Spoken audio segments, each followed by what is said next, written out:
ndërkombëtar.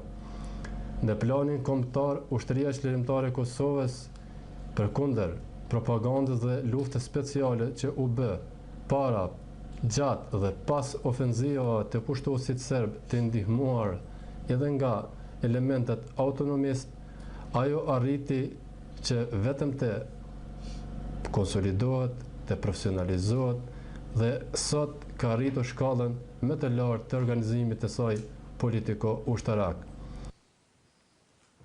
Special war, autonomous elements, first appearance. The Thaci defense argues in paragraphs 244 to 247 of its brief that this speech shouldn't be relied upon for the proposition that Hashim Thaci publicly made such attacks because Bertucci removed the reference to special war and autonomous elements before it was broadcast in his documentary. But that argument misapprehends the true significance of this piece of evidence. First, that Thaci said these words at all is meaningful. They are a personal recitation of core tenets of the opponent policy, said in the expectation they would be publicly broadcast. Nuhi Bertucci admitted when testifying that he cut them deliberately, citing the need for the KLA to enjoy greater support from all strata. The witness knew the inflammatory nature of these words, which is all the more remarkable when you consider that Nuhi Bertucci encouraged Thaci to make his original speech more diplomatic, and he confirmed when testifying that this exhibit is the more diplomatic version. The original was even worse. As the witness described in page 381 of P1264 ET when seeing the draft before this one, quote, "When I read the first sentence, I did not like it because at the start of his public appearance, he was using extreme expressions. In a way, he was calling traitors all those who had not committed themselves to the KLA and those who did not support it," end quote. But second, and more fundamentally, Thaci's message against special warfare and autonomous elements is publicized by the General Staff in other guises.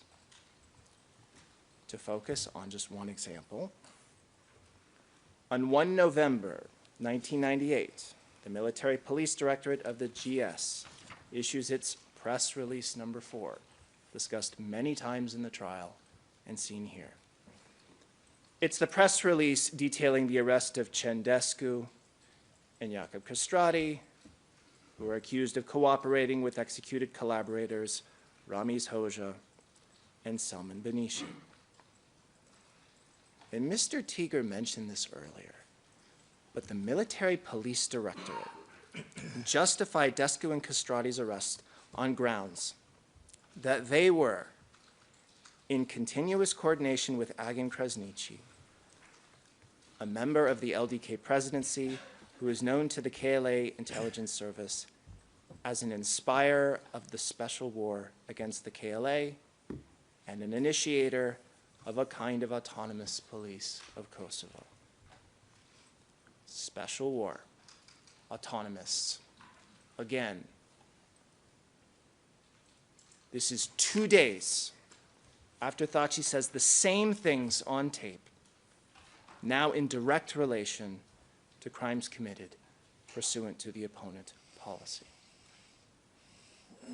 Thaci's messaging is a contribution to the crimes charged, and his first appearance is part of the evidence establishing this.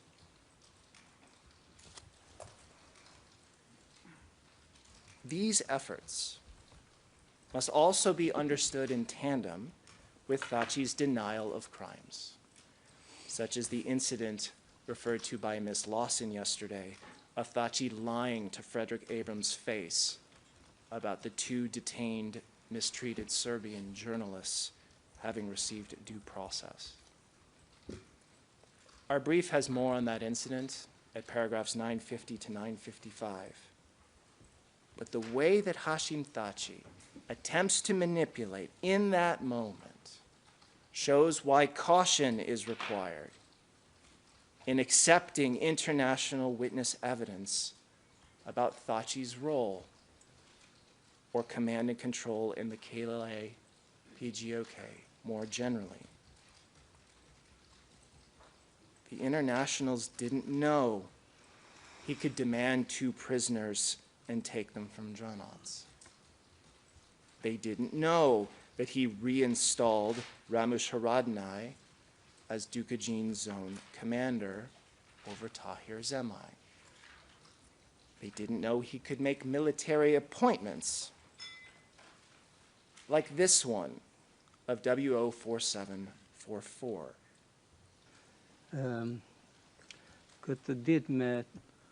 On that day, on 6th of October 1998, he communicated my appointment to me.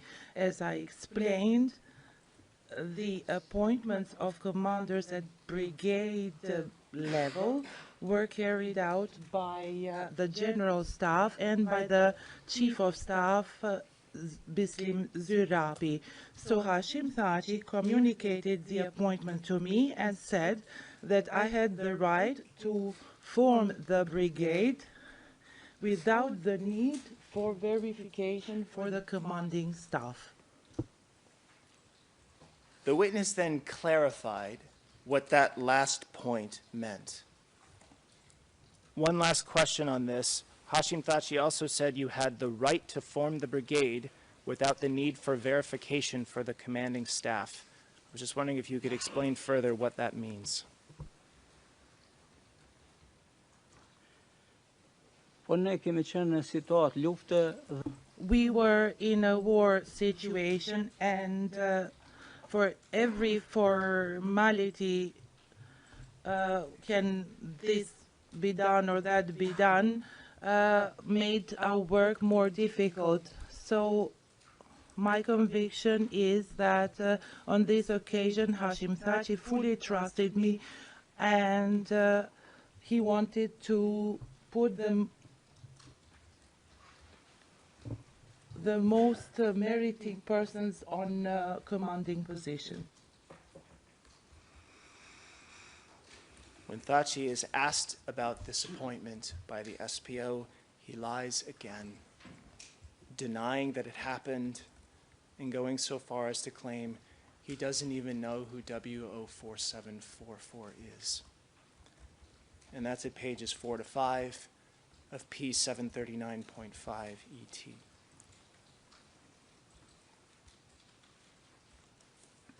What James Rubin, Wesley Clark, and some of the other internationals don't understand is that Thaci's willingness to shroud what was happening affected their ability to truly understand how the KLA works. Rubin and Clark in particular showed themselves to have no interest in truly understanding. Trusting their work was on the right side of history without grappling with what this panel is now asked to decide. Their conclusions were also not indexed to the international legal standard of effective control. The KLA's identified commander-in-chief may not have been able to exercise command like the armies of the United States or NATO. But he also doesn't need to. Paragraph 613 of our brief goes through a variety of hierarchies which have found to be sufficient for superior responsibility under customary international law, citing convictions for a provincial administrator, a civilian warden of a prison camp with no formal appointment, a media executive, and the director of a tea factory. The subsequent paragraphs of our brief go through the indicators of effective control, citing and cross-referencing to the evidence that shows a sufficiently working hierarchy to meet the legal standard for each accused. The Thaci defense relies at length on the impressions of its witnesses. They lacked basic information upon which to give them, and their conclusions go to ultimate issues. Those opinions should be given no weight accordingly. Finally, at paragraph 621 of their brief, the Thaci defense claims that Mr. Thaci did not have any obligation to refer crimes to internationals of which they were already aware. Even putting aside the concession in there that that means internationals can be competent authorities, the submission itself is groundless. Referring to the competent authorities is a necessary and reasonable measure when it is capable of contributing to investigating or punishing the crimes in the circumstances which prevailed at the time. And that is from paragraph 1933 of the Popovich et al. Appeals judgment.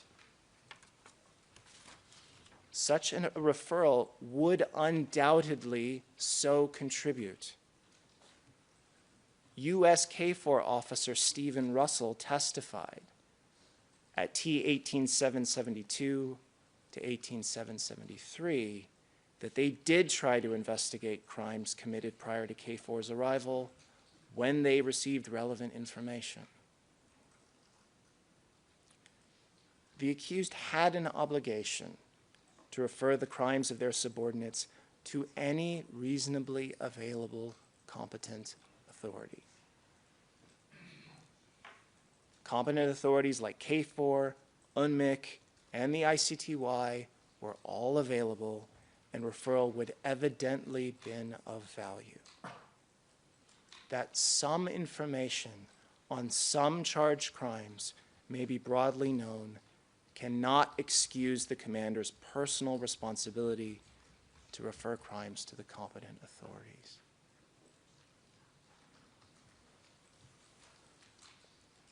Now, Kadri Veseli, who had the nickname Luli. Before getting to this accused, we note at the outset that caution is necessary when evaluating the arguments of the Veseli defense, and frankly all the defense teams, with what they say about untested evidence. Rule 140, 4A of the rules, governs this notion at this court. It provides that a conviction may not be based solely or to a decisive extent on the statement of a witness whom the defense had no opportunity to examine. Rule 139.3 is equally clear. A panel shall not impose corroboration requirements subject to those in Rule 140, sub 4. But the Veseli defense argues across paragraphs 37 to 42 of its brief that a conviction cannot be based solely or decisively on hearsay, which is a much broader category of evidence than statements of witnesses. A witness statement is a term of art in the statutory scheme that has been discussed too often in this trial. They have special disclosure obligations, special admissibility requirements, and special considerations during deliberations. When a witness comes and testifies about hearsay from others, this rule does not generally apply because those aren't witness statements and the reliability of the hearsay can be tested. The Veseli defense argues against this with reliance on paragraph 69 of the Harakina and Marina appeals judgment.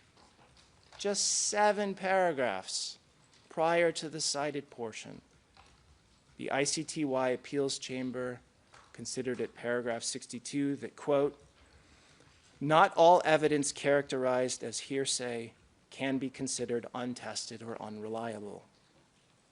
Indeed, as a matter of law, it is permissible to base a conviction on hearsay or circumstantial evidence, but caution is warranted in such circumstances, unquote.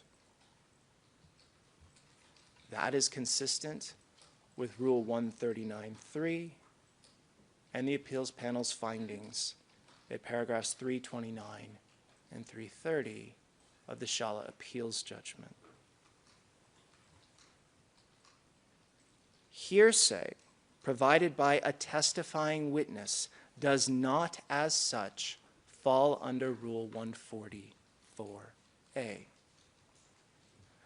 Neither does evidence tendered through the bar table. Neither do admissions of an accused relied upon against that accused. And neither, for that matter, do adjudicated facts.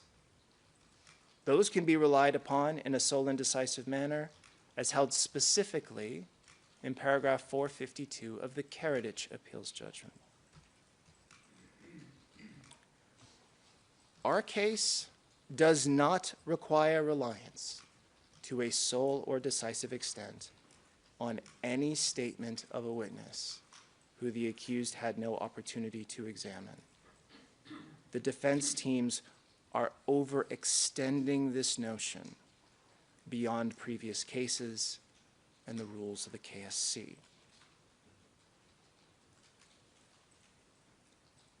As with all the accused, many aspects of Kadri Veseli's individual responsibility have been discussed already. His intelligence responsibilities, what intelligence members do during the war under his authority, and his direct involvement in crimes. We've made reference to this quote of Mr. Veseli's before as well.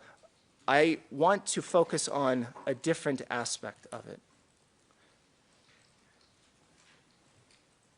In fact, we have had our responsibilities during the entire wartime in the period 92 to 98.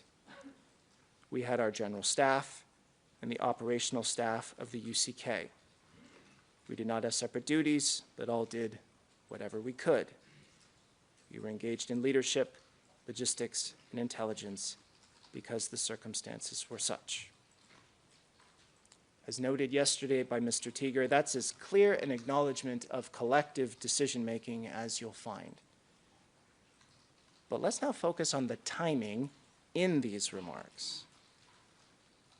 Veseli is talking about engaging in leadership, logistics, and intelligence from all the way back in 1992. Even before the 1993 KLA founding meetings discussed previously, Veseli is engaged in leadership and intelligence. The Veseli defense argues at paragraph 16 and 116 to 117 of their brief that Kadri Veseli was never in the LPK, but that doesn't square with the evidence.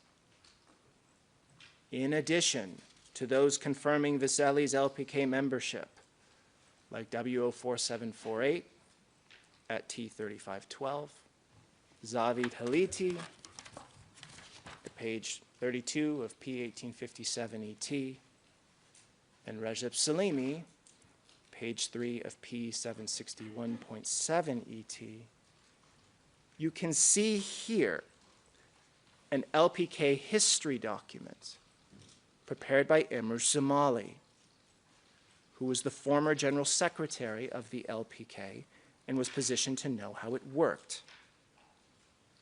Zemali identifies Kadri Veseli, Thaci, Fatmir Limai, Shukri Buya, and others as part of a list of persons recognized by mid-1998 as being LPK experienced activists in the diaspora. So what are the LPK's methods on intelligence that Veseli was engaging in from 1992? In the words of WO4748 at T4177, quote, that the operational method of the People's Movement from Kosovo at the time, those who took over the KLA, their method was that before removing someone from the scene, they would slander them and accuse them of being a collaborator, and so on and so forth, unquote. The witness added that those who did not obey the People's Movement of Kosovo people suffered consequences, and that's what it was.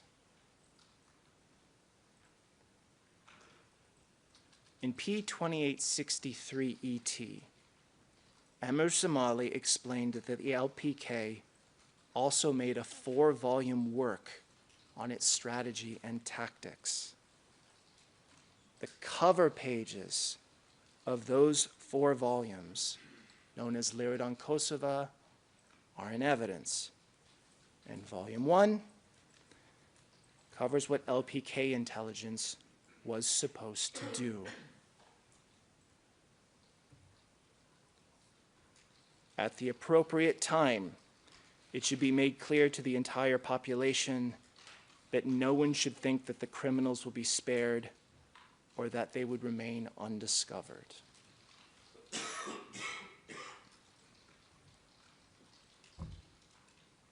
Investigations are also conducted into those elements suspected of having collaborated with the reaction in order to discover the camouflaged traitors and spies.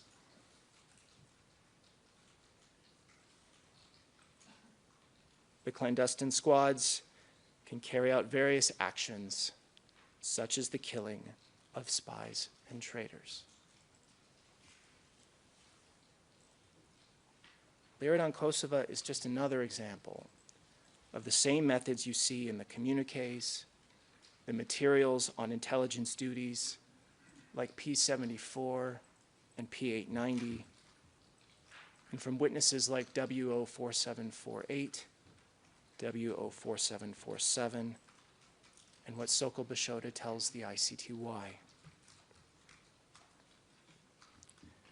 The Veseli defense focuses on a discrepancy in the 1993 Lirid on Kosovo publication date.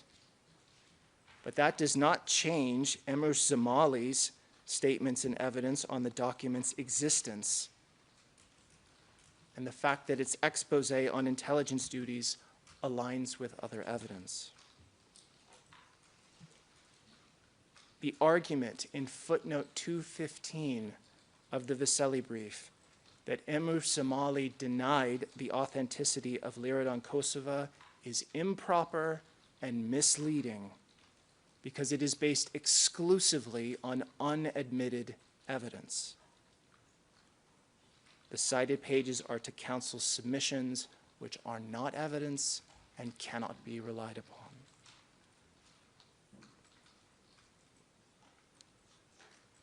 Let's now look at Kadri Veseli's authority over JCE members and tools in the General Staff. Sabit Getzi and his connection to Veseli has been addressed by previous speakers. Let's go back to an even earlier example where you can see Veseli's role in appointments.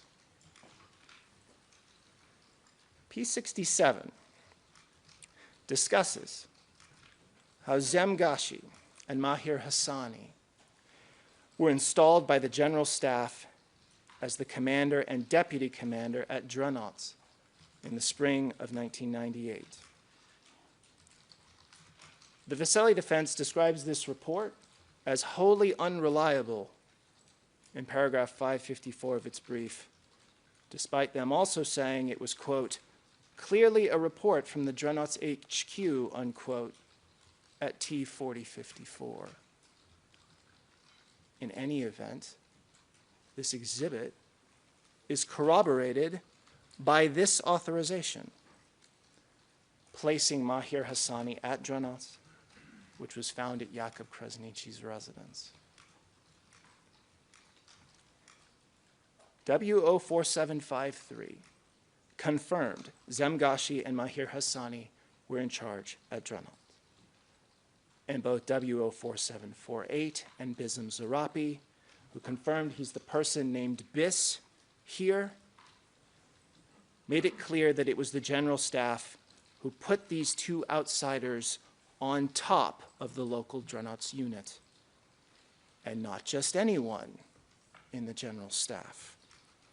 Because you can see here at P607, a November 1999 interview from Bism Zarapi on these appointments.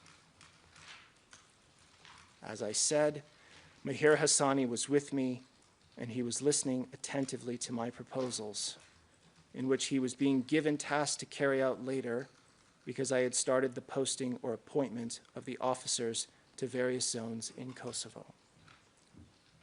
After this, I proposed to Hashim, Luli, and Sokol that Mahir Hassani should remain as an officer in this zone. Kadri Veseli and Hashim Thaci are personally involved in these commander appointments. Appointments for a Dreadnoughts unit whose activities were so notorious that the Veseli Defense's former lead counsel referred to it as a torture operation at T11602 to 11603. Veseli's not out of the country here. He's not disconnected from these events. He's part of the decision installing the men who oversee the torture operation, and one which, as Mr. Teeger pointed out in documents he showed earlier, shows signs of VRIN local staff intelligence cooperating with Dreadnought's military police. What happened after these appointments can be found in the Dreadnoughts and Malasheva sections of our final trial brief. But I now want to turn to two Dreadnoughts victims that were discussed earlier. But in order to be more specific now, we would request private session for about 5 to 10 minutes. Without objection, please end the private session.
Your Honor, we're in public session. Thank you.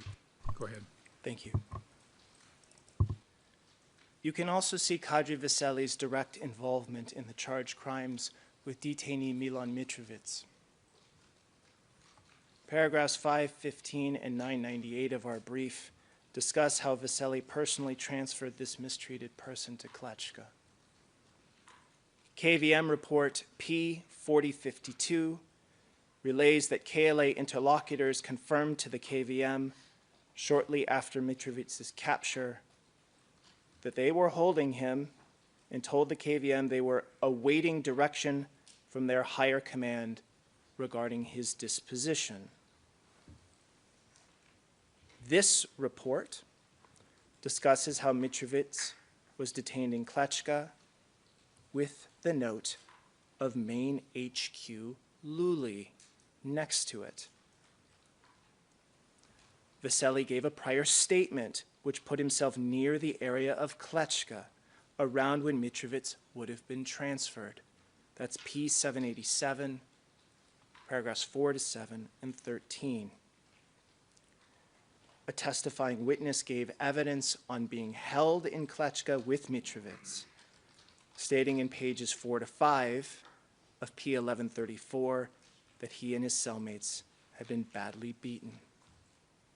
The defense had an opportunity to examine that witness and Jakup Krasniqi about Milan Mitrovic, and this is all before getting to the evidence of W04839, W04747, W03875, and the broader pattern of detentions in Klečka.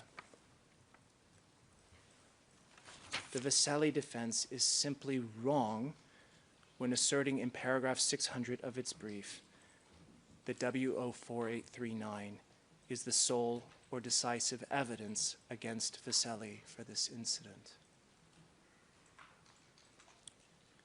And Kadri Veseli had still more information on crimes being committed, even beyond those for which he was personally involved. In July 1998, Mr. Tiger mentioned this yesterday, W02144 met with Kadri Veseli and Hashim Thaci. The witness warned about alleged KLA abductions and detentions from ICRC contacts in Malasheva, only for Thaci to deflect and say that the KLA was a regular army respecting the Geneva Conventions. I want to focus now, here's exactly what that witness said. I do not remember specifically what I said to Thaci, but I would not have raised specific allegations about particular crimes because I did not have evidence and I did not trust the propaganda from either side.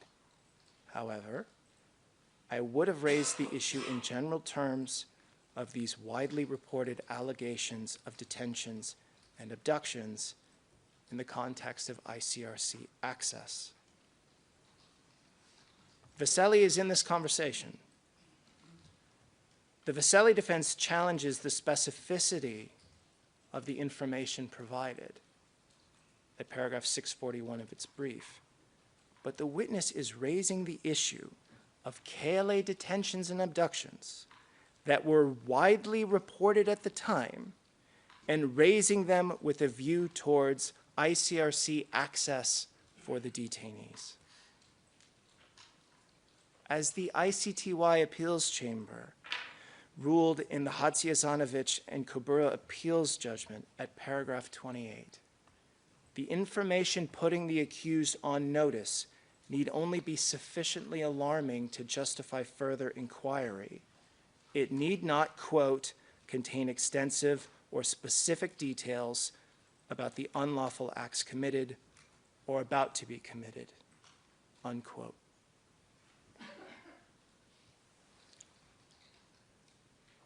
Kadri Veseli's failure to prevent and punish the crimes in his general staff intelligence roles is both a contribution to the charged JCE and a failure of his duties as a responsible superior.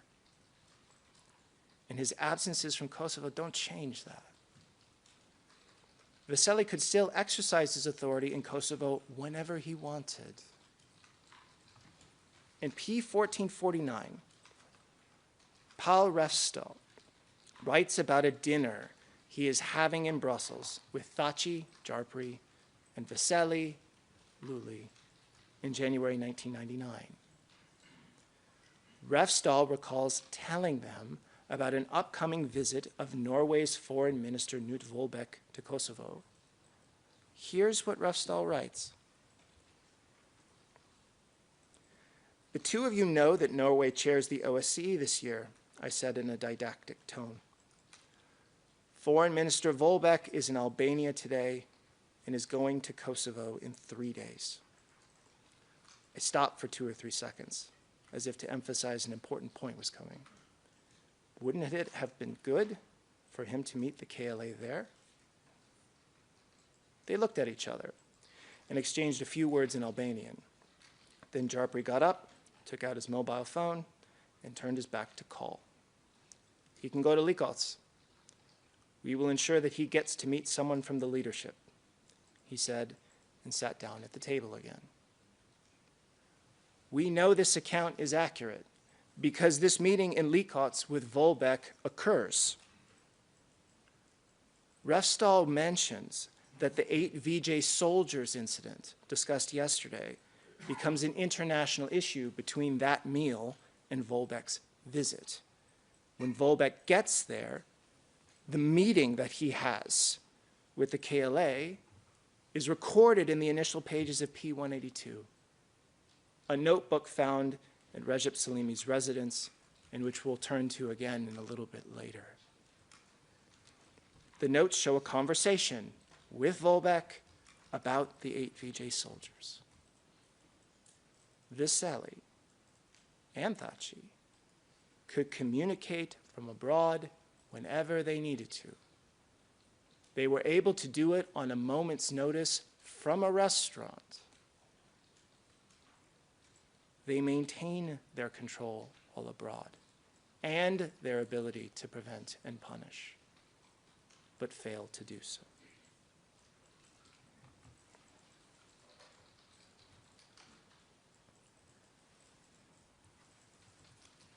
Rexhep Selimi,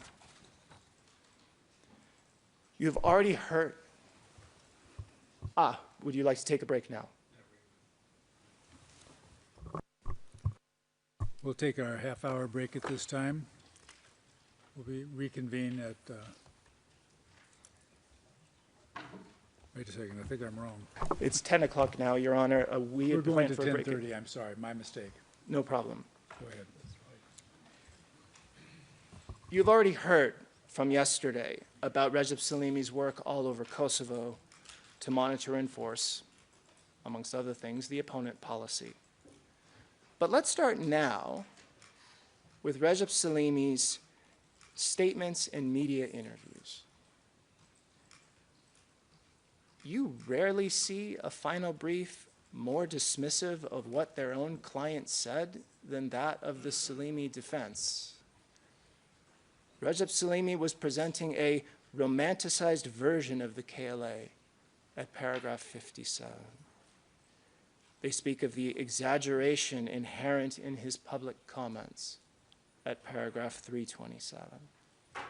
His interview to Zeri in October 1999 is explained away at paragraph 59 as little more than uncorroborated hearsay. What the Selimi defense recognizes is that the things Rexhep Selimi says about the KLA illustrate his ability to contribute to the crimes charged. While we recognize that Rexhep Selimi's statements to the SPO and the media must be assessed with caution, there's no ground to summarily dismiss them. On the contrary, a cautious assessment shows significant corroboration for numerous relevant points. Let's start with a straightforward example. The September 1997 coordinated police stations attack, reflected in Communique 36. The Selimi defense describes this communique as, quote, a classic example of propaganda, unquote, at paragraph 304 of its brief. But why? Rexhep Selimi couldn't have been clearer that he planned this attack, as you can see here from his Zeri interview. We decided to coordinate our attacks, as was the case with the 14 attacks on 11 September 1997. I was in charge of coordinating these attacks. I was in charge of this operation on Kosovo level, jointly with other comrades, but I played a leading role in the coordination of these attacks. Sulejman Selimi confirmed his participation in this same attack at T24927 to 24928, and the Selimi defense asked no questions of that witness. The only thing exaggerated here is the claim of exaggeration. Rexhep Selimi was put in charge of the biggest coordinated strike the KLA had ever attempted to that point, and Communique 36 memorialized that attack.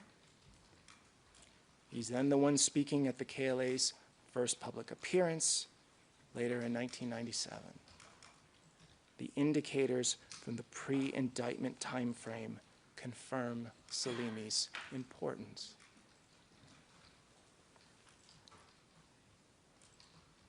Selimi is acting through these positions during the indictment time frame to share the common criminal purpose and contribute to it. You can see this in his language, even before you can see it in him beating a detainee with a plastic pipe and participating in other charged crimes. We talked earlier about what Thaci said to the LDK and FARC in the Liria Regional Staff Report. Selimi is also crystal clear about how he feels about this group, saying that the GS has never recognized and shall never recognize this institutional line, the parliament, the president. At T 17261 to 17262 and T 17289, an SPO witness recounts how Selimi told him, quote, "I will kill with my own hand all those who are with Rugova," unquote. When Ekrem Reja, Commander Drini, reports to internationals the charged victim Emir Jafici had been taken, a KLA commander asks Rexhep Selimi about this man. Selimi's reaction was to say, "He's not here, we're not connected with this case," and then, quote, "He will have to deal with me. I will personally kill Ekrem Reja Drini," unquote. And you can see this exchange at T8768 and page 18 of P492.3 ET. These are the threats if you get in the way of Rexhep Selimi, if you oppose or expose what is going on. That Selimi can exercise his effective control over people like Drini can be seen in his direct involvement in removing him as the Pastric Zone commander in early 1999. As we explain in paragraphs 405 and 407 of our brief, this decision was not made in a vacuum, but against a backdrop of increasing General Staff distrust of professional soldiers like Drini and those with perceived LDK or FARC affiliations. Islam Zarapi, W04769, W04737, and other witnesses implicate Rexhep Selimi in this decision.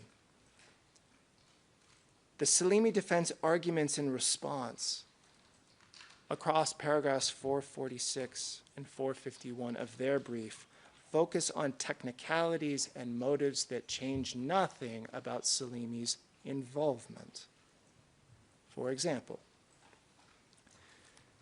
The Selimi defense tries to explain away Bislam Zerapi's evidence on grounds that he did not know the exact procedure the Personnel Commission followed when replacing Drini. But we know that Rexhep Selimi is in that Personnel Commission by virtue of P1109. And Zerapi is clear in the very transcript portion cited that he, quote, was replaced because at the time there were consistent requests for Commander Drini to be removed from that position, unquote. With Zerapi then adding that it was Rexhep Selimi who was consistently asking for the removal. Selimi had the ability and information to address the behavior of his subordinates. And he took steps to remove someone like Commander Drini, but not someone like Suleiman Selimi, who was appointed by Rexhep Selimi and the General Staff only to perpetrate crimes with his men at Likots. Rexhep Selimi does nothing to stop his cousin Suleiman, and the evidence of Rexhep's presence amongst mistreated detainees at Likots gave him more than enough notice to intervene. But Drini is removed, and Suleiman becomes the general commander. The accountability mechanism is completely backwards. And that's by design. Look at the so-called Krodmir case in early May 1999. The case concerned 4 KLA military police under Hazi Shala who were involved in detentions and the mistreatment of persons. Hazi Shala was himself directly involved in earlier charged crimes, as can be seen in paragraphs 800 to 801 of our brief. Selimi shows up at Klechka, asks for the file, and then releases the military police officers. W04743, intelligence member that he was, then reports these developments to Kadri Veseli. The evidence for these events is collected at paragraph 252 of our brief. But Rexhep Selimi, being able to release KLA military police suspected of crimes, illustrates both his authority in the KLA and his failure to exercise it to release wrongly detained victims or to punish the perpetrators, and how that contributed to the JCE.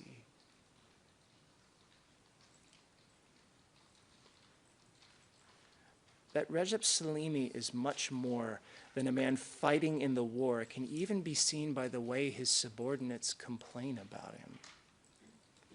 Let's look at the notes of the meeting Selimi attended that the defense attempts to brand as a coup by the zone commanders. If you look through these notes at P182, you see the zone commanders complaining about Sokol Bashoda, not up to the job, and Jakup Krasniqi, respected but not the right person. How their deputy commanders are a matter of concern to them, and how the general staff has been ignoring their requests about this. We should have been consulted. They're complaining. And who's to blame for ignoring their requests and failing to consult them? Samuel Ustaku makes it clear. Rexhep Selimi, Hashim Thaci, and Kadri Veseli are responsible for this situation we are in at the moment. Across these same pages, Suleiman Selimi is so upset about requests being ignored and not being consulted that he tells the general staff that if something isn't done, he won't report, which only makes sense if he'd been reporting previously. These are the same notes where Suleiman Selimi adds that Hashim, Kadri, and the 10 have contributed to the war from the beginning. The 10 is one of those who has risked the most during the war. The 10, as we know, is Rexhep Selimi. The Selimi defense argues in paragraphs 441 and 445 of its brief that no evidence of the authorship of this notebook was produced, and it was not shown to any witnesses during trial. Of the many witnesses who were shown this notebook during trial are W04739, W04744, W04752, W04401, and W04290. With W02144, we also use this video of Rexhep Selimi writing his notes of the March 1999 Trstenik meeting in this same book. The relevant testimony is at T 16094 to 16097. The rings of the notebook in the video match what can be seen in P182, and the content of the notes match the content of the meeting.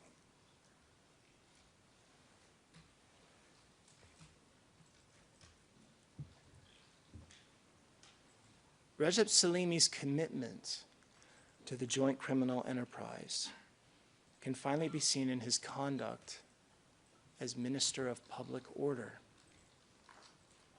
Selimi is confronted directly with illegal police activities by General Mike Jackson. In P2525, Jackson stresses, in relation to KFOR's lawful authority, there can be no unlawful challenge to this lawful force. Mr. Selimi was asked to ensure that the PU's illegal activities ceased. The Selimi defense challenges, at paragraphs 471 and 472 of its brief, that exhibit is an inaccurate record because no such police force was created. And that's false, contradicted by, amongst other evidence, this Ministry of Public Order communique, setting out its police mandate in total contravention of UN Security Council Resolution 1244, MPO police officer identification cards signed by Rexhep Selimi and seized from his residence, including this one, a former General Staff Special Unit Commander, Ayvaz Berisha. Other cards were also found at Selimi's residence, like this one, a former Drenot's Deputy Military Police Commander, Jakup Krasniqi.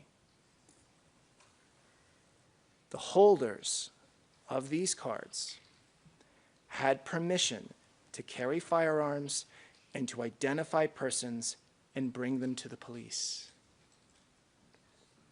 Selimi, in his ICTY testimony and SPO interview, cited in footnote 2210 of our brief, confirmed that he and the MPO issued these cards and then, in August 1999, withdrew them as demanded by KFOR.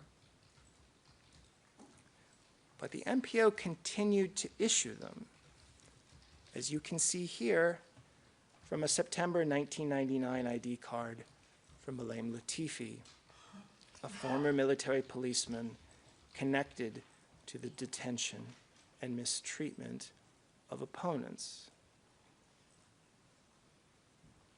And of course, there's P1539,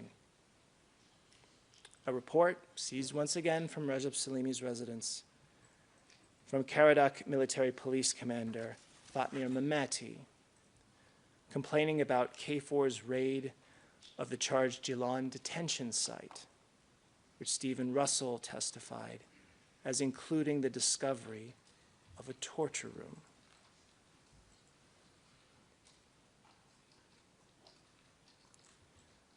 Rexhep Selimi cannot escape the materials in his possession and the words he's spoken in the past, all of which show him to be a full and willing participant in the joint criminal enterprise.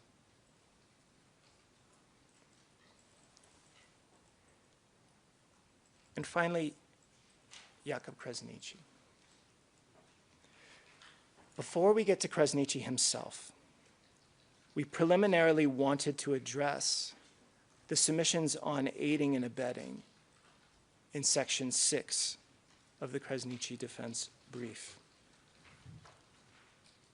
What is argued there is materially in error. The Krasniqi defense argues at paragraph 771 that the prosecution cannot invoke the same alleged acts and omissions it relied on as significant contribution to an alleged JCE and treat them as proof of aiding and abetting. The authority for this proposition is paragraph 91 of the ICTY's Kavochka et al. Appeals judgment, and the attempted reliance on that case shows that there's a need to distinguish alternative charging from alternative convictions. All the modes of liability charged in this case, JCE1, JCE3, aiding and abetting, and superior responsibility, they're all charged in the alternative. We have asked for findings to be made on all of them, but only one can be the basis for a conviction on the same set of facts. The error in Kavochka was essentially convicting for aiding and abetting a joint criminal enterprise, which was reversed on appeal on grounds that chambers cannot stack alternative modes of liability in this manner. But that's at the conviction stage. In paragraphs 101 to 102 of the Nalatilich and Martinovich appeals judgment, the ICTY appeals chamber considered a defense argument that alternative charging based on the same conduct was prejudicial.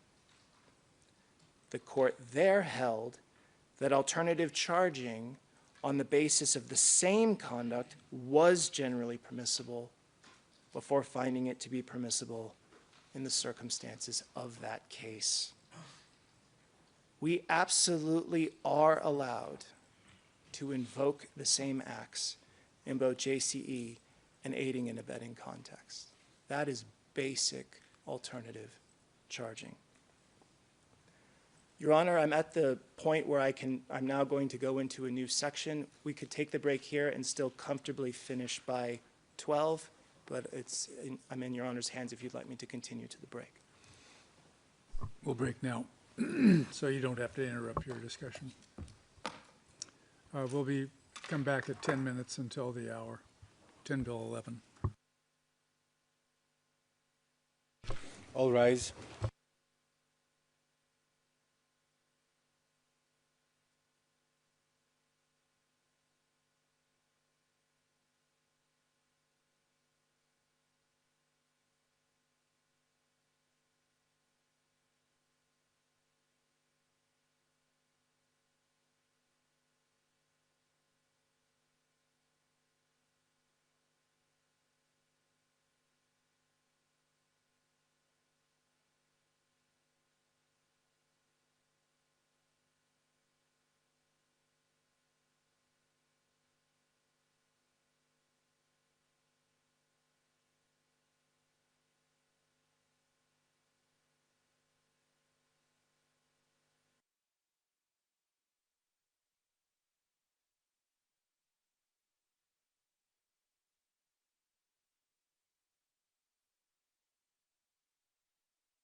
All rise.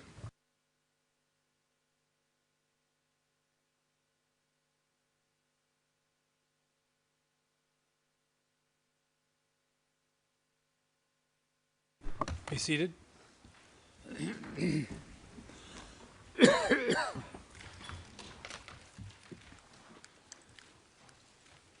All right, Mr. Halling, you may go ahead.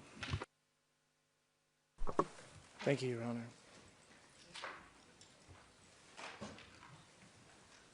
When it comes to the evidence against Jakup Krasniqi, the record is replete with his inflammatory statements, decisions he takes in his general staff roles, and the abundant materials found at his house, which confirm that what he was writing in his books and saying to the ICTY was what he was really doing. And what he was really doing was far more than being just a spokesperson, going both to his JCE contributions and his effective control. As mentioned earlier by Mr. Poch, Jakup Krasniqi admits in his book to writing those provisional regulations of the Army, complete with the military police being tasked to be merciless to all those who oppose and sabotage the Liberation War. As set out in paragraph 126 of our brief, different versions of these and other regulations were found at Krasniqi's house, just as you would expect from the drafter. Krasniqi is involved with formal appointments, including his admission in P189 ET.1 that Ahmet Isufi was appointed as the Karadak zone commander on his proposal. And the page for that is U015-8876. That's the same Ahmet Isufi who could only react in silence as US KFOR was showing him that torture room in Jilan. Krasniqi oversaw the KLA legal sector, conveying Sokol de Bruna's appointment, informing him about KLA prisons in Klečka, Kravisari, and Ladroch, and later advising de Bruna about how to speak with internationals about 5 captured elderly Serb civilians. The evidence on these points can be found at paragraphs 250, 553, and 567 of our brief. But, despite his authority over de Bruna, Krasniqi does nothing to ensure that the military court can proceed against any of the crimes charged. The Krasniqi defense attempts to explain away the decisions and orders Krasniqi makes by claiming them to be merely formalizations of earlier decisions or collective decisions that he was just conveying. But such arguments don't change that he is part of the group making the collective decisions. He's not just a messenger. In paragraph 727 of their brief in particular, the Krasniqi defense dismisses some of Krasniqi's signatures as, quote, bureaucratic processing, not command authority, unquote. This is the same defense team which at paragraph 120 relied on James Rubin's evidence that the general staff was just a hut with a bunch of couches. So the general staff is too primitive to do anything, except it also has a bureaucracy so entrenched that Jakup Krasniqi's signatures are needed to keep it moving. The Krasniqi defense also argues at length that the SPO has cherry-picked Krasniqi's statements, not providing necessary context to understanding them. Some of this is just refusing to see reality. There is no contextual argument that can save Jakup Krasniqi when he says that those we have kidnapped are either announced in a list or reported to be executed. There is no ambiguity in publicly warning collaborators that they would be killed if they continue to follow the wrong path. At paragraph 419 of its brief, the Krasniqi defense resists any attempt to contextualize this statement as an admission of past killings. But the question that Krasniqi is actually answering about killing collaborators who continue on the wrong path is this. The KLA is frequently assessed as a terrorist movement. Why does it kill peaceful Albanians?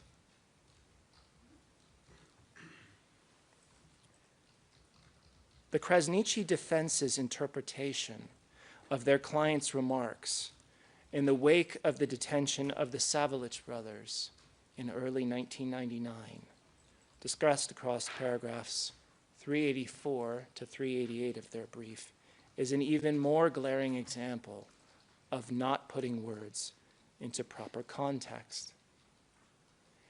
If you look at the entirety of Jakup Krasniqi's conversations about these detained brothers, Krasniqi's claim that they shouldn't have been abducted is made in the course of a longer dialogue about how to explain themselves to the international community. Without broadcasting this slide, we can quote part of what was said in public session. Krasniqi's talking with Sokol Bashota. Bashota asks, "What should we do? What should I tell them? That they were civilians or what?" Jay, believe me, I don't know what you should tell them. Bashota then comments on Drini informing the internationals about the woodcutters, saying that Drini screwed us when he released one of them. It's only in response to that Krasniqi says they shouldn't have abducted them in the first place, but we'll see what we can do. This isn't a lament on criminal acts. This is a discussion about damage control after they got caught.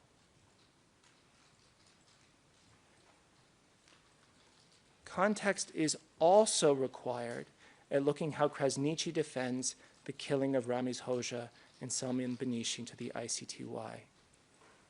This and all remaining slides can be broadcast as public. Here's what he says in relation to their execution. I think the word execution here has been used in another sense of the word. They must have been killed, according to the information I had, but they were giving information to the force, to the Serbian forces in Maleševo. These two men are linked to the detention of Cendescu and Jakup Krasniqi, as mentioned earlier in relation to P303. And what's on the screen now has to be read with what Krasniqi tells the ICTY about collaborators in P794, where he adds that, quote, "Such people, collaborators who were numerous, they have received little punishment for what they were. They were in the service in the violent Serb regime. Such people did not deserve a better fate for serving the most criminal regime that has been known by the peoples of Europe after Second World War," unquote.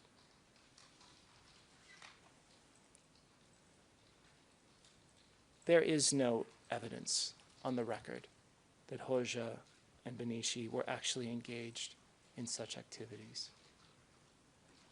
W03165 and W04278 couldn't have been clearer. They were not. They are killed all the same, with that execution warrant found next to their bodies, mentioned earlier by Mr. Tiger. The Krasniqi defense argues at paragraph 53 of its brief that Jakup Krasniqi's ICTY evidence must be given reduced weight because it was compelled. They neglect to mention that they made that same argument already when his ICTY statements were first tendered. In decision FO 1917, Your Honors rejected those arguments.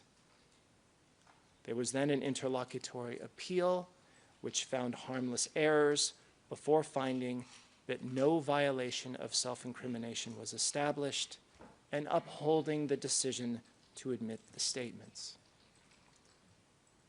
The Krasniqi defense, trying to argue that admissions of their client cannot be relied upon for fair trial rights reasons, cannot be countenanced.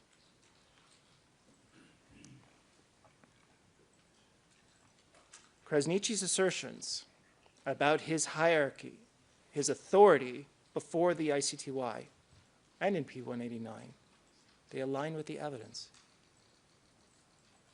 Krasniqi had a handwritten annotation on a draft KLA statement at his house, said at P1447 ET that we should respect the hierarchy with fanaticism. P3765 are meeting notes found at Selimi's residence, which record Krasniqi as saying that nothing should be signed without the GS consent. These aren't idle statements. Look at how he takes control of the 8 VJ soldier negotiations. Look at his involvement in Blaram Kuchi's arrest. The Krasniqi defense attempts to resist the level of authority that their client had cannot withstand the totality of the evidence. The Krasniqi defense argues at paragraph 719 of its brief, for instance, that, quote, Mr. Krasniqi's presence at Flag Day on 28 November 1998 does not suggest authority, unquote. Let's pull up that video now.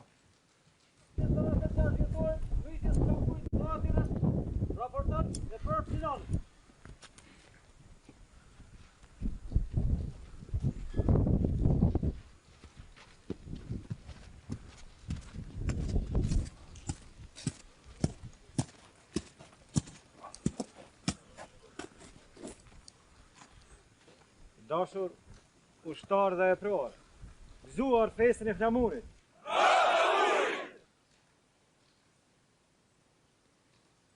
Now let's play Jakup Krasniqi's transparent reference to special warfare at that same event.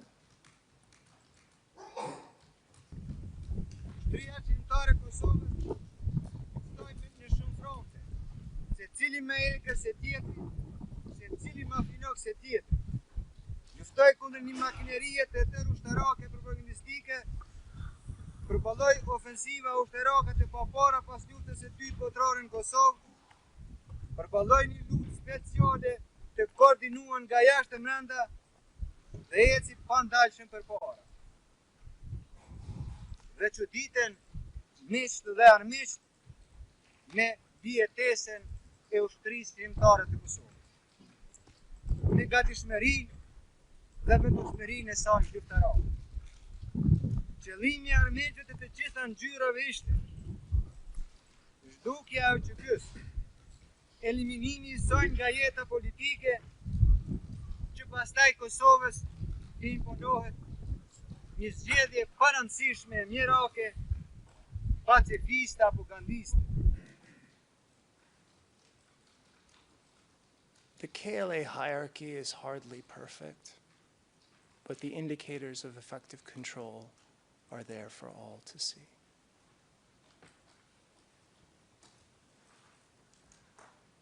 Your Honors, the JCE charged in this case involved a combination of public dissemination, execution, in particular by intelligence and military police personnel, and policy monitoring and enforcement. Each of the accused assume portfolios in one or more of these areas in the GS and PGOK to advance their shared objectives. The decisions furthering the criminal purpose, which fall under those portfolios, are attributable to each of them.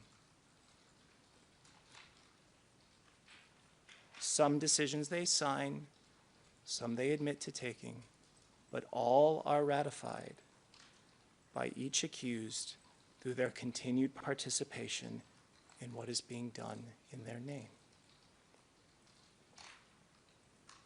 Communiques calling for the killing of collaborators, regulations that codified merciless treatment, appointments of those advancing the criminal objectives to higher echelons of responsibility, decisions to take and execute Serb civilians. The list goes on.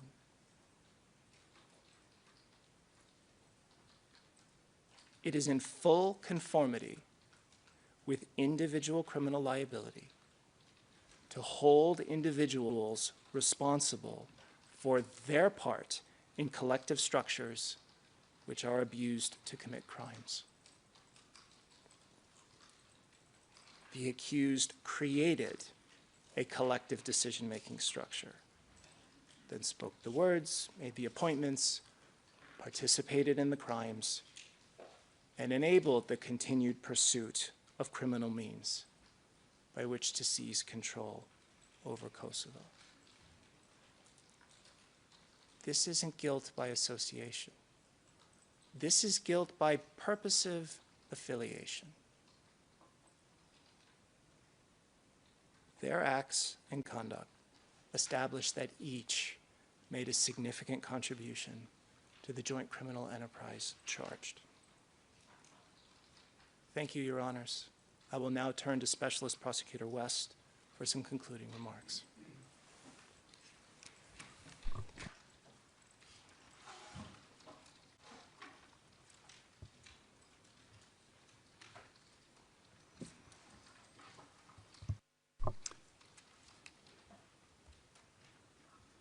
Madam Prosecutor, you may proceed when ready.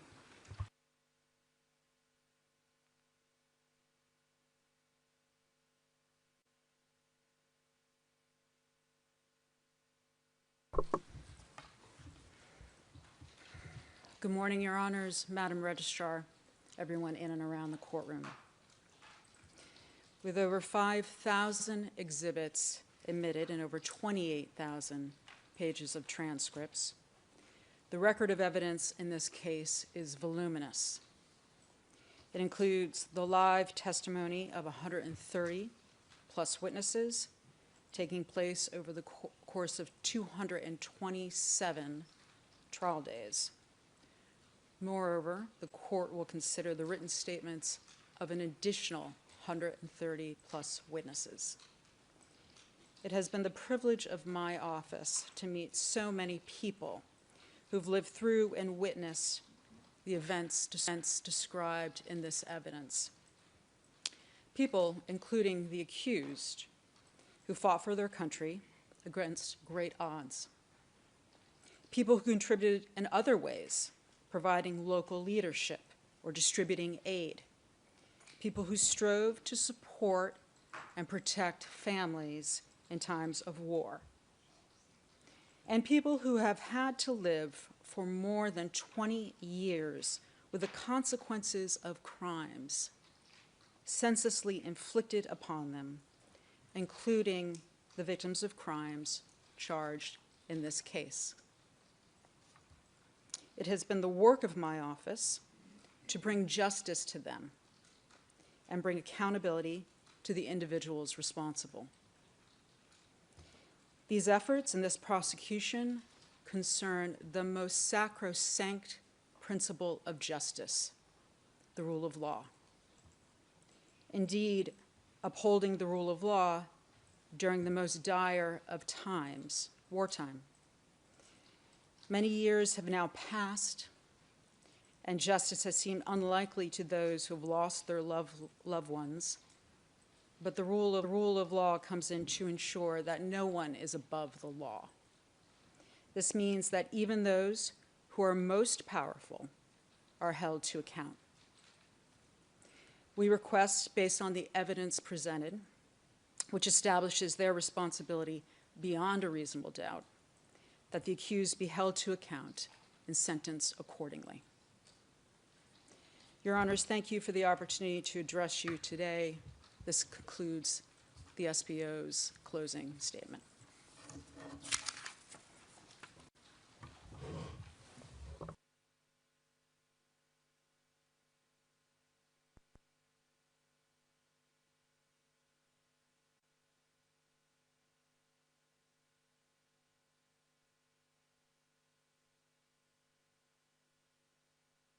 Mr. Laws, we could wait until after lunch if you wish, or we could start now. I'll leave that to you.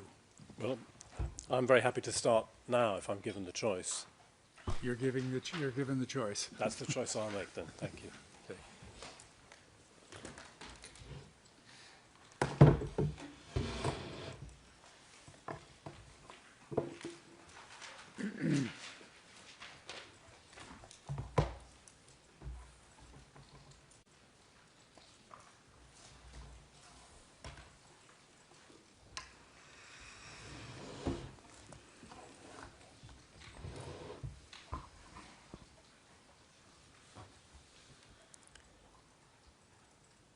In Kosovo, in Serbia, and in the diaspora around the world, there are people waking up today with pain in their bodies, with sorrow and loss on their minds, and without people that they loved.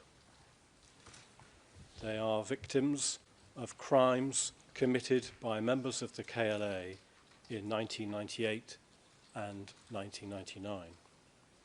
There are 155 of them admitted to participate as victims in this case: Albanians, Serbs, and Roma. And it is on them that I want to focus in the course of these submissions that I make on their behalf. It is no exaggeration to say that these crimes have left deep and ugly scars right across the world. One could well say that it was inevitable that the KLA's struggle for independence would lead to people losing their lives. That is a consequence of conflict, and nothing that I say involves any judgment at all on the rights or wrongs of that struggle, nor any judgment on the KLA as a whole. Many victims supported the KLA. A number were members of the KLA. This is not about denigrating that institution. It is about the conduct of some of its members and the repercussions on the lives of those that I represent. So it was inevitable that life would be lost. But was it inevitable that this struggle would lead to the cruelties and to the deaths that this panel has heard so much about? Was it inevitable that a liberation war would involve so many people losing their liberty, or civilians from all communities being tortured and some losing their lives while in the custody of the KLA? You will have to decide why it was that these things happened.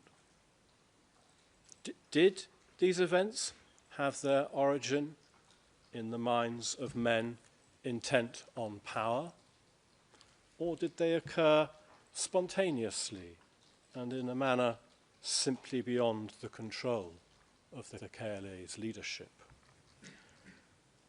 Of course, it's a decision of great importance to the victims. Many of them are baffled to this day about what happened to them.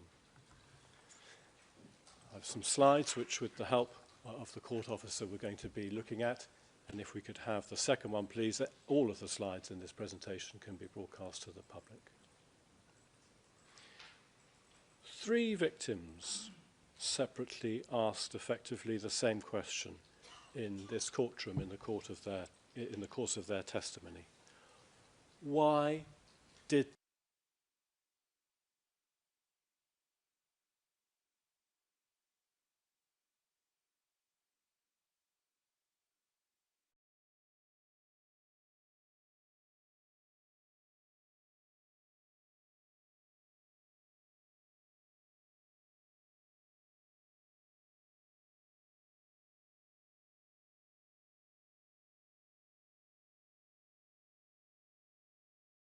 dreams and flashbacks beset by a general sense that the world is not as it should be? Why don't my arms or my legs or my hands or my eyes or my ears work as they should? Why can't I speak openly about what happened to me? Why did I have to move to a foreign country and leave everything I owned and cared for behind? Well, why did it happen to them? It's a question that has an obvious relevance for every victim in this case, and it also goes to the very heart of the case. Why, in 1998 and 99, in Kosovo, were people being taken away from their homes at gunpoint, or stopped at a checkpoint, or at an office, or going about their daily business and being put in cars by armed men? Why were they being taken? And once taken, why were they beaten, tortured? Why were they held in filthy and degrading conditions? Why would so many of them not see their homes or those that they loved again? Why would they end up in graves that were unmarked and unrecorded, adding an extra torment to the lives of those left behind?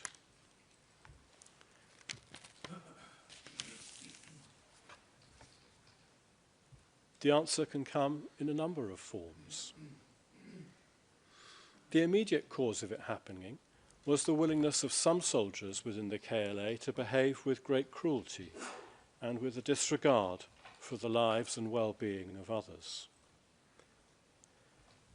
And we suggest that that can only be because at some level they saw the allegation that a detainee was a collaborator, or the fact that a detainee was a Serb or a Roma, as sufficient to justify and excuse their conduct. Seeing oneself as beating up an enemy of the people in a patriotic fervour is, one imagines, more palatable to the conscience than seeing yourself as tormenting a farmer or a teacher or a firewood seller or a student for no reason other than the enjoyment of violence. What those who commit these crimes either don't understand or just don't care about is their lasting impact on their victims and the way that the effects of such crimes spread and affect the lives of their innocent loved ones too. This context is provided by the victims, and it is a necessary one. Why do we do these cases at all, if not out of regard to the suffering of the victims? These cases and this case, they're not case studies. This indictment is not just a dry legal description of criminal acts. It's about times and places where people have come to serious harm, harm that has changed them and their families forever. By acknowledging that harm, a court is able to say that it has listened, that the suffering of the victims has not gone unnoticed, even amidst the whirl of a very large case like this. In the end, what we hope for is that the victims have been given a voice here and that it will have been heard. And that is perhaps a good point at which to move on to look at their experiences and at some of the evidence. And if I could have the next slide, please, Mr. Court Officer, thank you. I'm going to deal with the different types of harm under 4 headings and then finally make some concluding remarks. We're going to look at detention and mistreatment. We're going to look at the indirect victims of detention crimes, at the loss of loved ones, at exile and the loss of home, and then some words at the end about the importance of this trial and something about the future. So I'm going to turn to the first of those topics, which is detention and mistreatment. For an Albanian, much the most common route into a KLA detention camp was to find oneself labelled a collaborator, or for some other reason to be seen as an opponent. For a Serb or a Roma, it seems to be the case that one's ethnicity alone could be a sufficient basis to be taken. For some, it was a one-way journey, a journey from which they would never return. But for others, it was an experience of disappearing, some just for hours, some for months, into an unfamiliar world in which violence and cruelty were constant companions. I want to emphasize, first of all, certain aspects of the experience of the Albanian victims who were labelled as collaborators, because their harm and the harm suffered by their families is quite specific, and it is enduring, and it needs to be seen in its full context. I'm going to deal with the headline topic of detention and mistreatment under 4 subheadings, and this is the first of them. The basis of the accusation of collaboration.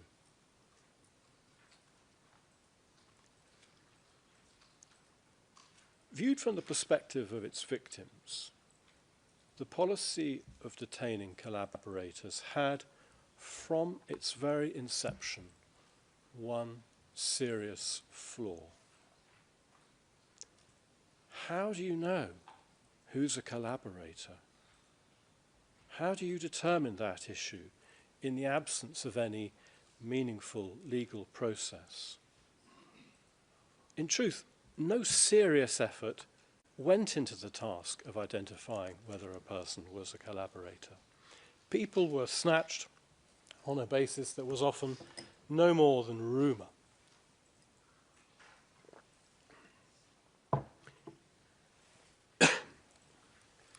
It's very hard to believe, isn't it, that someone could lose first their liberty and then their life on such a flimsy basis. But they did.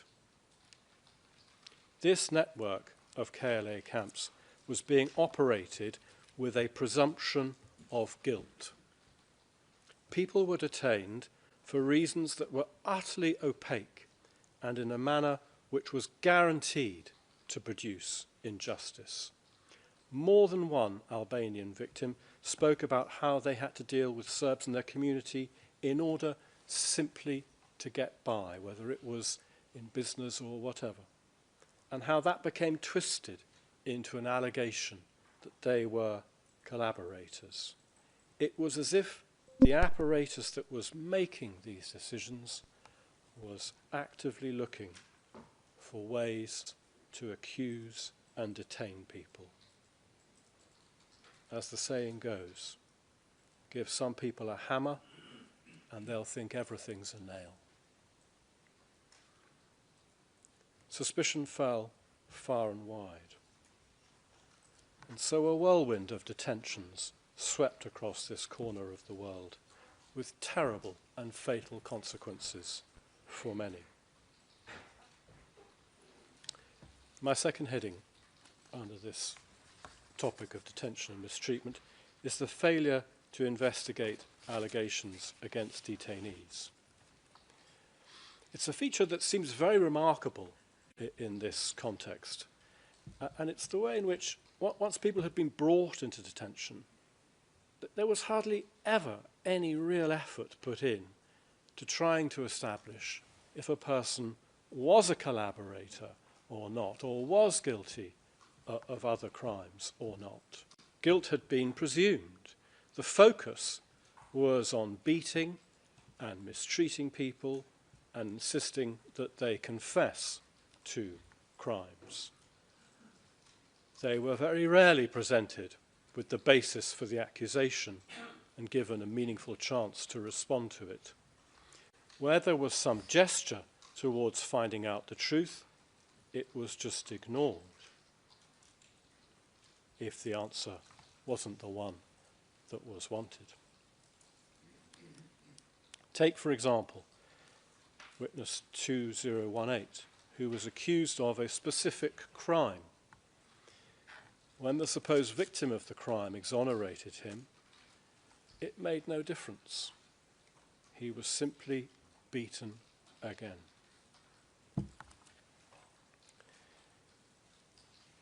My third subheading under this topic is this. It's the exceptional cruelty shown by some KLA soldiers in charge of prisoners of all ethnicities. The cruelty that has been evidenced in this case was extreme. It wasn't enough to punish people by imprisoning them. In nearly all cases, the detainees, the victims that I represent, faced disgraceful and horrifying treatment. An almost complete absence of due process is really just the start of it. And the prosecution touched on this topic yesterday, but I want to return to it with some examples that are all drawn from the experiences of the victims in this case. We have heard of people being shackled in a barn, surrounded by animal waste, of rooms that were freezing in winter and boiling in summer, of detainees being deprived of food and water, and of any information about how long their ordeal would last, or whether they would survive it. We have heard of victims being electrocuted, struck with hot irons, urinated upon, having salt thrown in their eyes and on their wounds, being beaten on their genitals with such ferocity that they became infertile, being the subject of mock executions as well as real ones. And we have heard about beatings, about an endless number of beatings.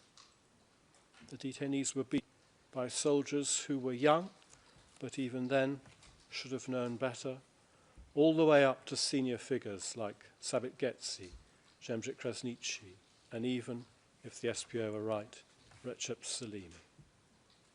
They were beaten by women, by other prisoners compelled to beat them, by passers-by, press-ganged into beating them. They were beaten with rods and with sticks, and with batons and pipes, with rifle butts and baseball bats, and with pretty much anything else that came to hand. Many were beaten until they were unconscious. Some were beaten several times in a day, and some for day after day. Why were they treated with such cruelty? Witness 778 was treated for injuries to his hand at a KFOR base. Pliers had been used on it in Vauban. The doctor who examined his injuries expressed his disbelief that something of this kind would be done in the 20th century. That's P 2511.5 at 9. It's not uncommon to hear victims say that they thought they might die. They knew that others were dying in detention. Some actively wished for it to happen so that their suffering would come to an end. And who can blame them? I'm not sure that any advocacy can do justice to the ordeal of captivity as it was experienced by the victims in this case. As the panel will recall, we called some expert evidence on this topic, and if I could have the next slide, please, slide 4. We called experts from 2 mental health experts with careers that are focused on torture and dealing with issues of captivity and of the victims of crimes of this kind. And what they said is that captivity is one of the most challenging human experiences. Captivity is something which we have heard many, many victims endured. And the next slide, please. They endured it in circumstances which this slide has a particular relevance to. The treatment of prisoners by prison staff during captivity is the most important predictor of the development and persistence of post-traumatic stress disorder. And they added to that it's the complete loss of control and the complete dependence on one's captors that makes captivity uniquely traumatizing. And that's at T 26224 and 223.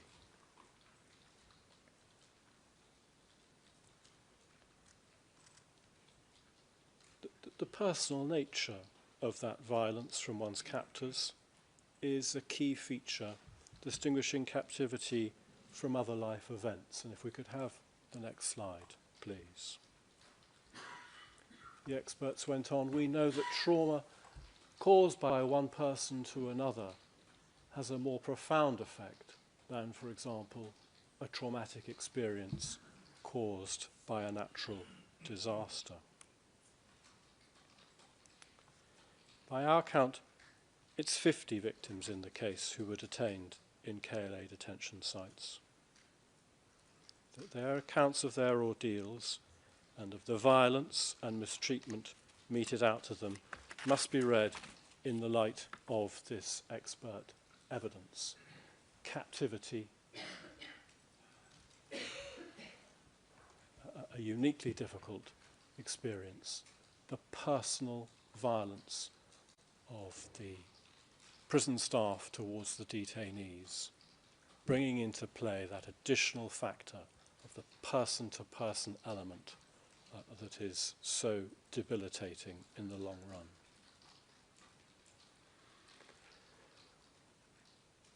Their first-hand experiences are too numerous for me to deal with here. They're set out, as your honours know, in great detail in our impact statement. And I'm going to just touch on a few. W2652 learnt what it is to be mistreated as part of a group. When one of you is beaten, it's like you're all being beaten. That's T 3027. So it's that very, very personal violence again. W3879, he learnt about what it is to be tied up whilst captive, so that anything can be done to you by your captors. An extreme experience of the helplessness that the mental health experts referred to, the loss of control. And that's at T6395. Or W4419's description of being electrocuted, lying face down on the floor, and how his body shook as the current passed through it. Or 4305, describing how, when he saw his body after his release, the sight of it, bruised and swollen, made him scared. These are not experiences that anyone should have, and it should come as no surprise that they can leave a permanent mark on the mind as well as the body. And that brings me to the fourth and last topic within the heading of detention and mistreatment, which is the consequences for the victims.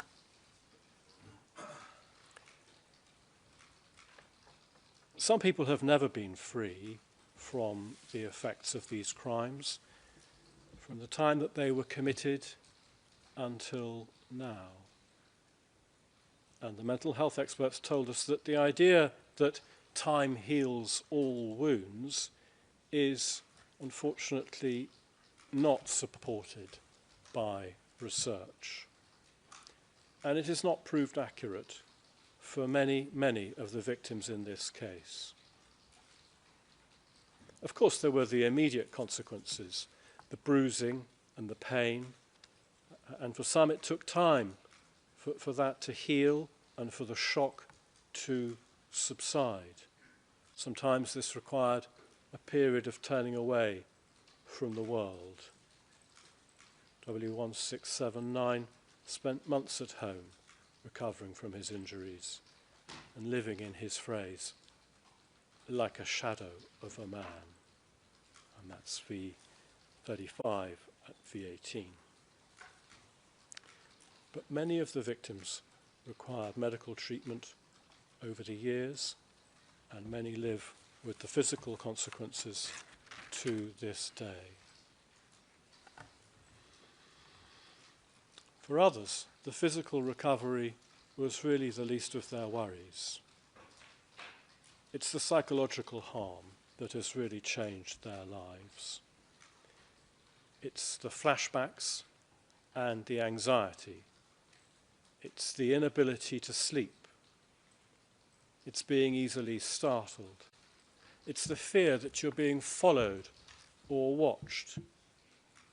It's the sense that the world is no longer a place in which you fit easily. And for some, sadly, it has meant inpatient care in psychiatric facilities. For others, it has meant thoughts of suicide. It has led to extensive counselling and to long-term medication. But it's the individual stories that show the consequences most clearly. Take 344 as an example. He told us that his personality had been killed. He can't bear to be alone, but nor can he stand to be with other people. He is too aware that they are well and he is not. He is irritable, sleeps badly, still receives psychiatric care, still takes medication.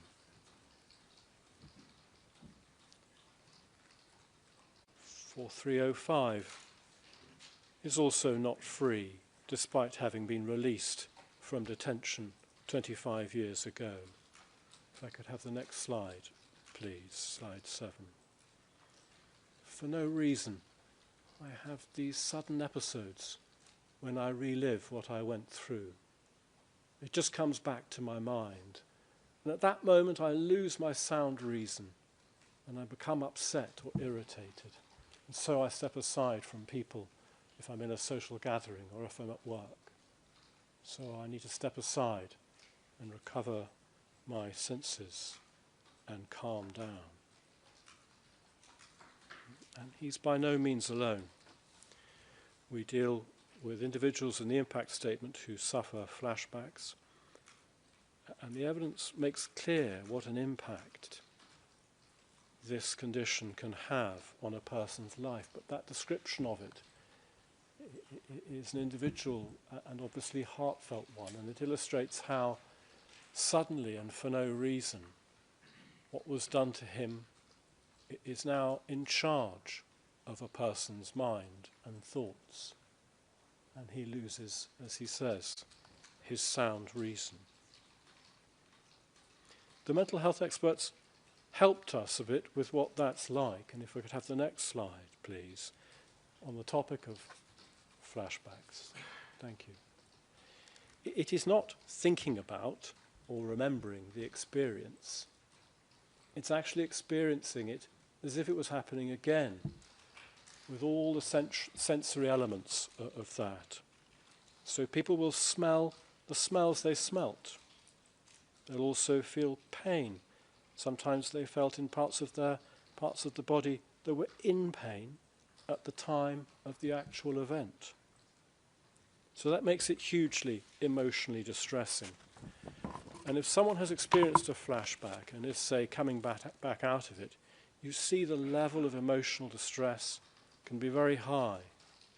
Time needed to recover from it, to realize that someone is in the here and now and not in the memory that they were reliving. And perhaps just one other example of time not healing wounds. Witness 4781 can fairly be described as a big, strong man. He told you that he was scared of the dark, and he slept facing the door in case the men should come again, the men who came before and took away people that he loved.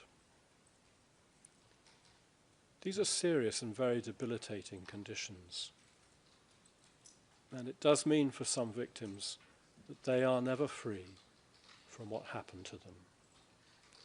And in summary, we say that the KLA detention centres were a prolific breeding ground for mental illnesses, just as they were for physical ailments and conditions. It's the end of my first topic, and I'm going to deal next with the topic of indirect victims of detention crimes, and this one will just take a few moments.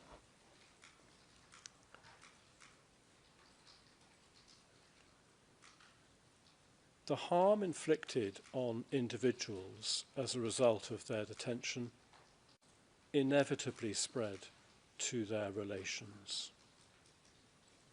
Witness 4870 was present when her family member was taken.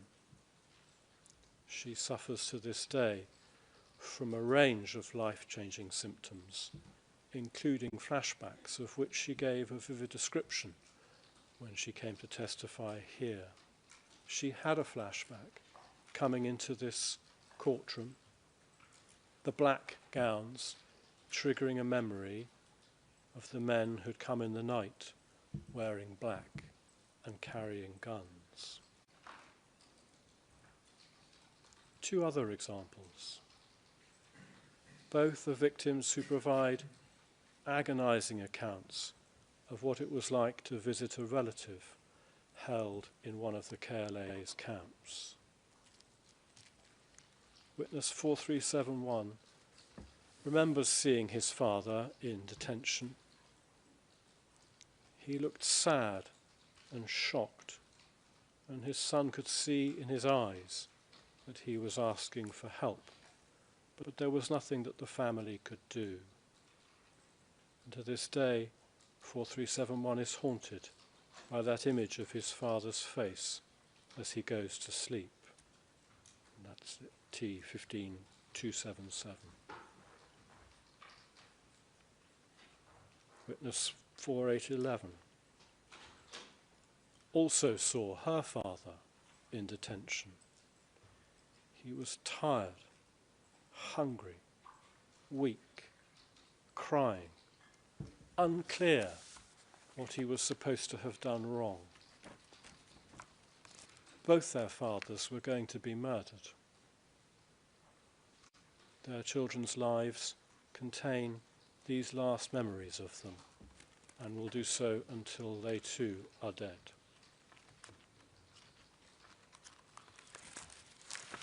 For the prisoners who survived, their families had to live with different consequences. In the case of witness 4733, for example, that meant for his family welcoming home a broken man, a man who would never work again, nor know peace of mind after the horrors of his detention.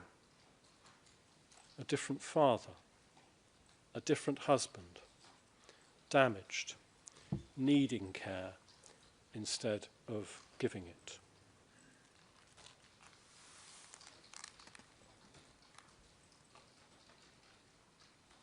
My next topic is the loss of loved ones.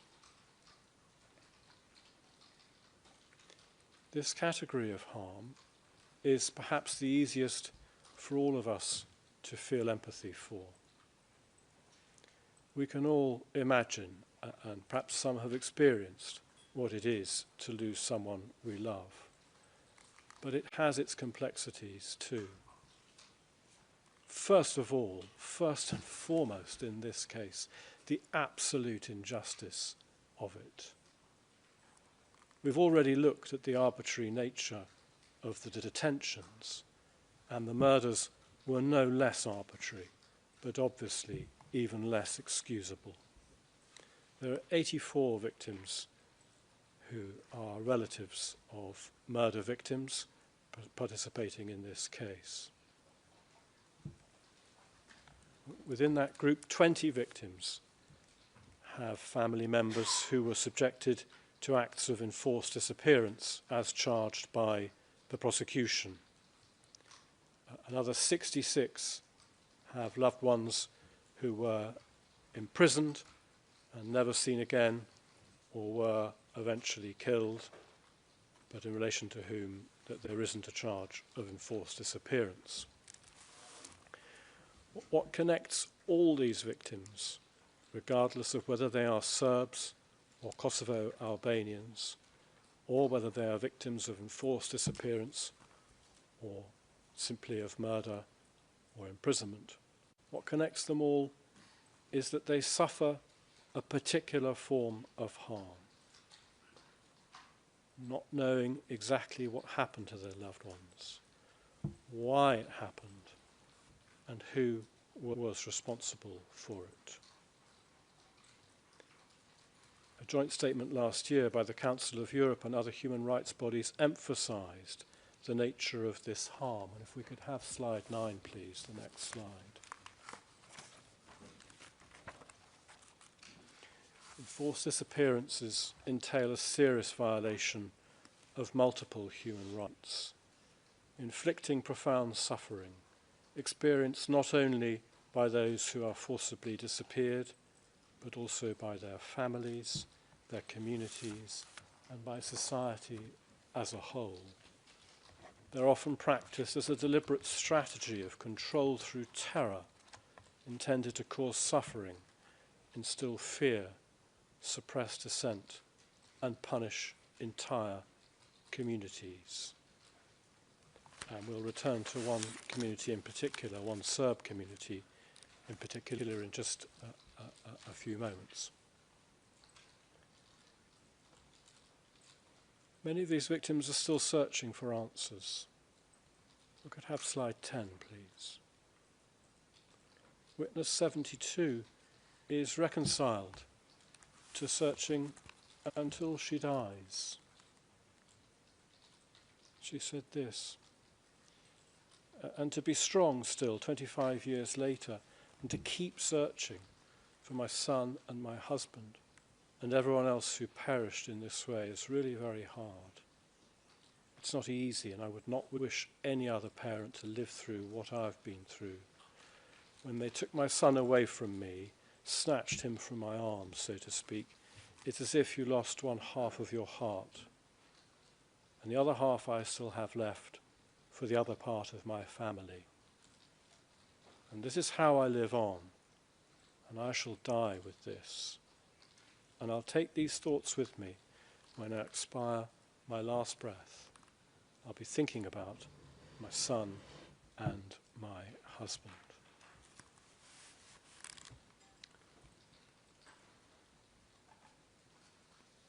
As the court knows, many of the families involved spent years hoping to find some remains. Some were fortunate enough to do so. Some never found anything, others just a part of a body. Being unable to bury their loved ones for years on end or permanently is a particular way of being harmed. It means not having a grave to visit, or knowing that the grave that you do have contains an incomplete set of remains.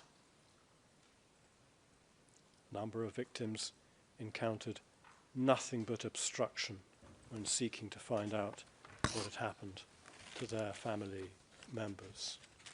And in this context, I want to make special mention of the families affected by the murders following the KLA's attack in the Rahavets area in 1998.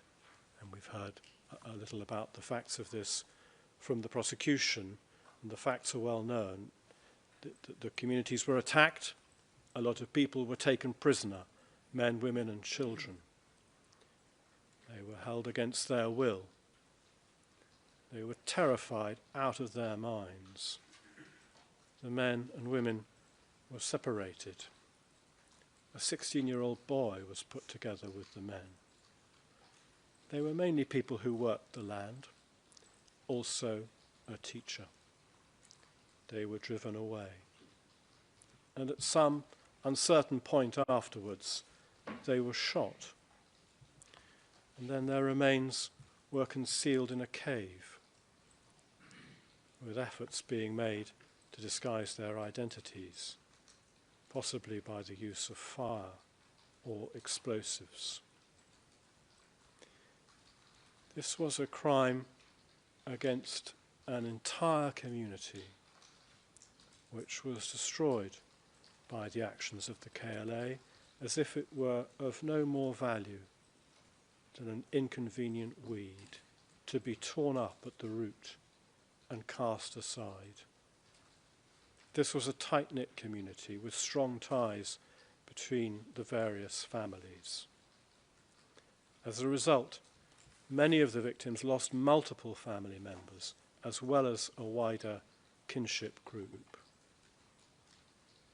And for years afterwards, they lived with uncertainty. As rumours circulated about what had happened to their menfolk, they were never able to get the slightest clarity until the grim discovery of some of the remains in 2004 and 2005. They all also lost their homes, the physical buildings and the place that they called home. None of this group has ever felt able to return.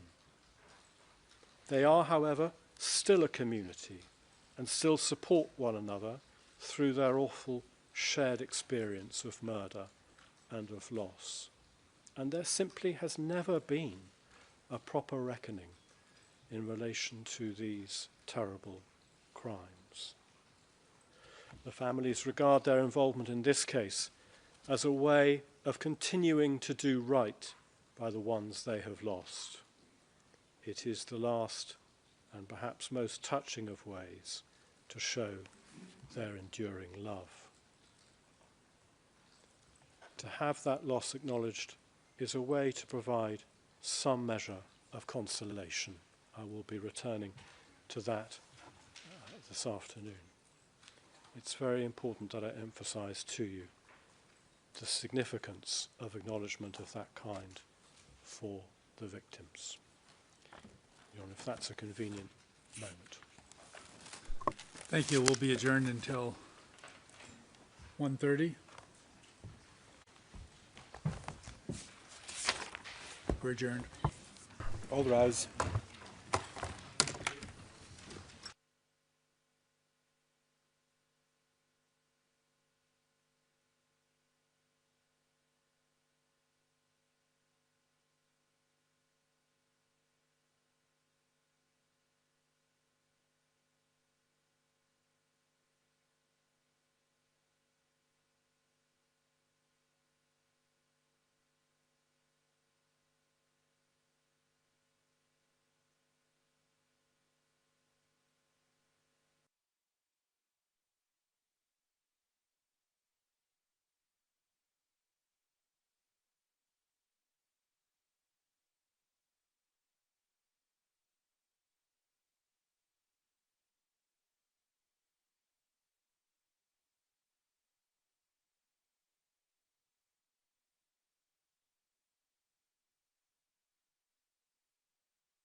All rise.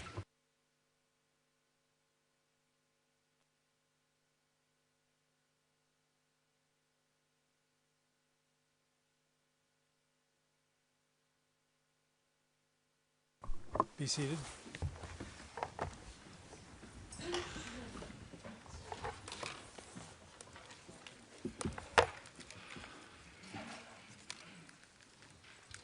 Mr. Laws, just for scheduling, what's your time frame on this, the rest of your presentation? Somewhere between 20 minutes and half an hour. I take it you want to start tomorrow morning, is that correct? Yes, please, Your Honor. All right, I think we sort of anticipated that. All right, then you may proceed. Thank you, Your Honor. We had been looking at the topic of the loss of loved ones and dealing specifically with the Serb families from Rahavac. These families, but also many other families who lost a loved one to a murder, were exposed to what the mental health experts called ambiguous loss. Ambiguous loss is when all the circumstances suggest that your family member is dead, but there's no confirmation. For example, no body has been recovered. And as the experts explained, the uncertainty implicit in ambiguous loss is traumatic in its own right. The lack of clarity gives family members hope, and that makes it difficult to find closure. And we see this observation from the experts also reflected in the experiences of the victims.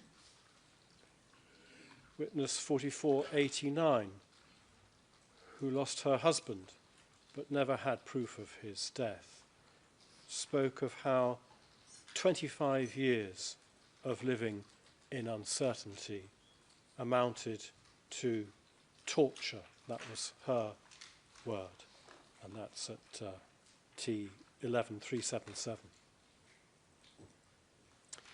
We have heard and read about in the evidence family members of the missing going from pillar to post, knocking on whatever doors they could find, even placing adverts in the press, pushing on against all odds, because, as 4566 said, it's hope that dies last.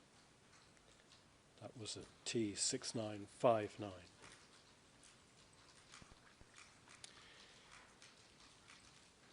And if we turn to look at killings by the KLA more generally, not just those that have involved this ambiguous loss, what we find is that they were ignored, they were covered up, and they were concealed, when of course they should have been investigated, documented, and prosecuted.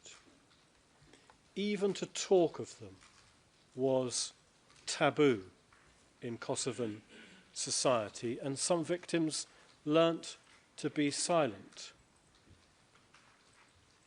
Witness 4712 said that the family didn't talk about the death of their loved one. They were silent through fear. Fear that the same thing could happen to them. But keeping silent made the grief even harder to bear. And that's V17 at 2549. The hidden nature of these crimes contributed to further stigmatization of the survivors within their communities. The fear and sense of stigma is particularly strong even today among the Kosovo Albanian victims who still live in Kosovo, but also among other victims who've left the country out of fear for their safety. And it goes without saying that many of these families lost not just a loved one, but a breadwinner, and found themselves on top of everything else, having to find a way to make ends meet. The next topic that I'm going to deal with within the heading loss of loved ones is transgenerational harm, focusing on the children who are VPPs in this case, victims participating in these proceedings. Because when we speak of victims bringing to the proceedings a fuller understanding of the effects of grave crimes, the children of the direct victims are an important case in point. If we could have, please, Mr. Court Officer, slide 11 on the screen, thank you. Slide 11 gives an overview of them. 28 of the 155 victims in this case were 18 or younger at the time of the events we're concerned with. In that group, 7 were 6 years old or less when they lost their fathers to the KLA. 4 were not even born or were less than 1 year old when their family members were arrested, detained, and eventually killed. It's only natural, it's inevitable, isn't it, that these children suffered mental harm from such a loss. The youngest victims lost a parent before even being able to consciously have one. These children spent the early years of their lives in an environment filled with grief, with adults grieving, and with question marks about their father's whereabouts and fate. As noted by the mental health experts in their evidence in this case, if we could have slide 12, please. The trauma in families affects children, both at the time of the events and generations still to be born. One witness provided evidence of how her son used to ask her why the other children had fathers and who had killed his. These victims have found themselves in the adult world of harm through no fault of their own, and some still search for the truth about what happened to their fathers until this day. A number of victims who were adults at the time of the events describe the process of handing down the trauma to their children. For example, W4870 explained that growing up with a mother in a state of such stress brought on by the murder of a family member of hers, that stress had seriously harmed her children, despite the fact that they were born after the war. 4566 described enduring family trauma stemming from the fact that her husband is missing, and how this affects the children, living as they must with the ongoing absence of their father and the remote hope that one day he might return. And the reference for those last two quotations, T12066 and 6959. 4371 testified how for many years he couldn't tell his children the truth about what had really happened to his father, their grandfather, how he was killed and by whom. And so his children grew up in a world where there are secrets and mysteries around the missing. And that's T15283 to 5. These examples illustrate the mechanisms through which transgenerational harm acts in the families of victims. There's also a distinct aspect of harm to being a traumatized parent, seeing and knowing that your children suffer because of events they never witnessed and in relation to which they are self-evidently blameless. This is a further consequence of the loss of loved ones for these victims and an additional source of their pain. And so it is that decisions taken many years ago to detain people and later to execute people play out to this day in the lives of those who were children, babies, or even unborn at the time, and in the lives of their parents.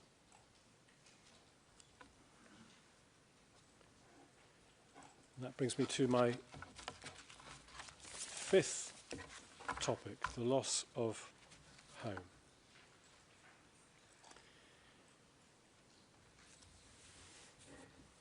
When we deal with the loss of home, we are concentrating principally on Serbian victims who were displaced not by the conflict itself, but by the actions of members of the KLA. The starting point is the legal principle from the Basic Principles, para 19. Victims have the right of restitution, including return to one's place of residence, restoration of employment, and return of property. That is a forlorn hope in this case. It's not a possibility for the overwhelming majority of Serbian victims in this case to return to their former lives, their homes, and to resume their way of life. This group has suffered a very specific harm, and it is one that we invite the court to recognise in its judgment, applying Article 22(7). There was nothing inherent to the conflict that made it inevitable that Serb civilians had to leave. Many of them lived peaceably alongside their Albanian neighbours. In many cases, they and their ancestors had lived in this way in Kosovo for generations, some for hundreds of years. For many of them, it's fair to say that they belonged to the land just as much as it belonged to them. And to lose it has been a source of enduring grief for the families affected. It's composed of two distinct elements: the bricks and mortar of a home, and often farmlands and farm buildings that go with them. In many cases, the Serb families forced to flee had their homes destroyed at the same time or immediately after they left. Many families fled with only what they could carry and had to start again with nothing in Serbia or elsewhere. The second element of loss of home is loss of home in the sense of losing a place where they felt that they belonged. Some were clearly forced to leave. If we could have slide 13, please. Witness 1140 said, "I didn't just leave. I was expelled. It's different. It's one thing if you just leave, and it's another matter if you get expelled by someone. So I apologize, but it's an important difference." Others felt that it was simply impossible to stay. For example, witness 2749, who told us what the loss entailed.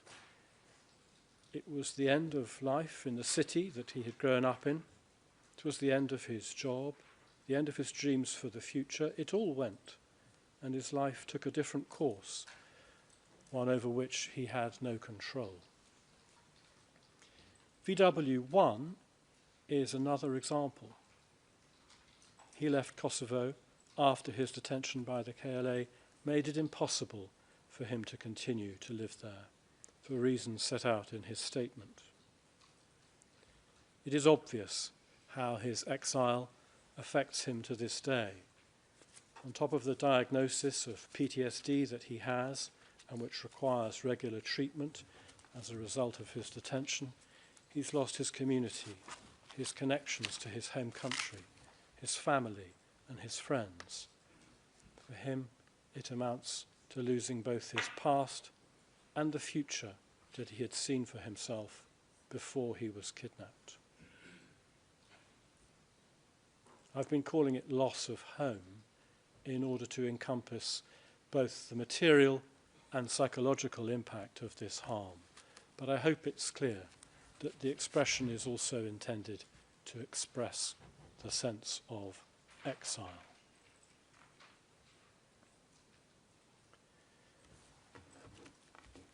That's what I'm going to say about the different types of harm.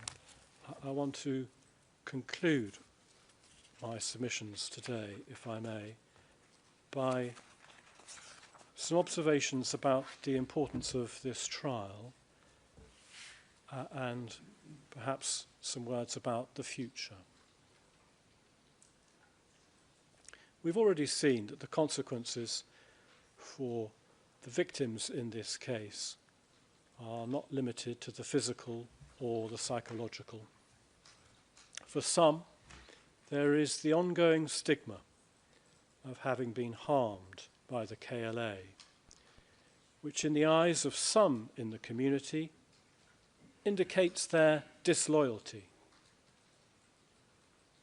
Victims speak about this as if it was a visible marker that had been placed on them. The word stain is used to describe the feeling of being given this shameful label. As in many parts of the world, Kosovo is a country in which a family's reputation is a precious thing. Witness 1743, speaking about the period after his father was killed, found that people were afraid to have anything to do with the family. Find that at P 1893.2, 8 to 9. On any objective view, you're a victim of a crime, but because of the identity and the nature of the perpetrators, people shun you. W. 1978 spoke of the way people saw him as a result of having been detained. And if we could have slide 14, please. And did the fact you were detained by the KLA affect the way people treated you after the war? Yes. The KLA took you. They didn't take you for any reason. I don't want to side with you because they'll take me tomorrow. People taken by the KLA were spies. These kinds of things.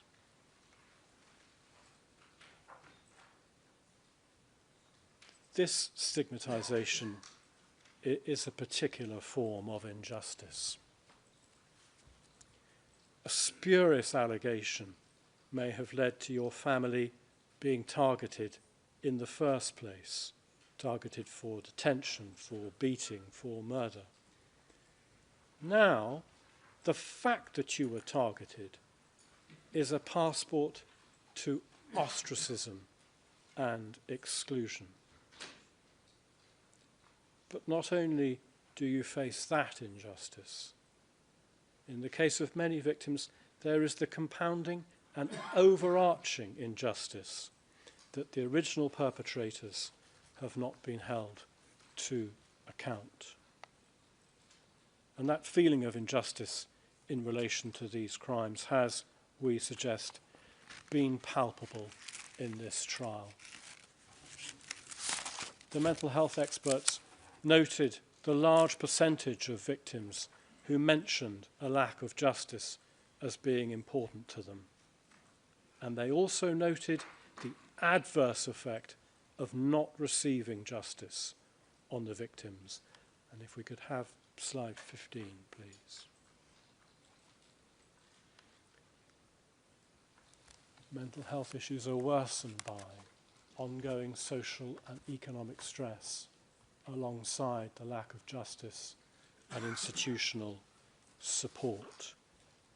And there are a significant number of victims who this panel could identify who have not only been denied justice but have the complete opposite of institutional support, and whose mental health issues are certainly worsened by the social and economic stress brought about by their initial targeting.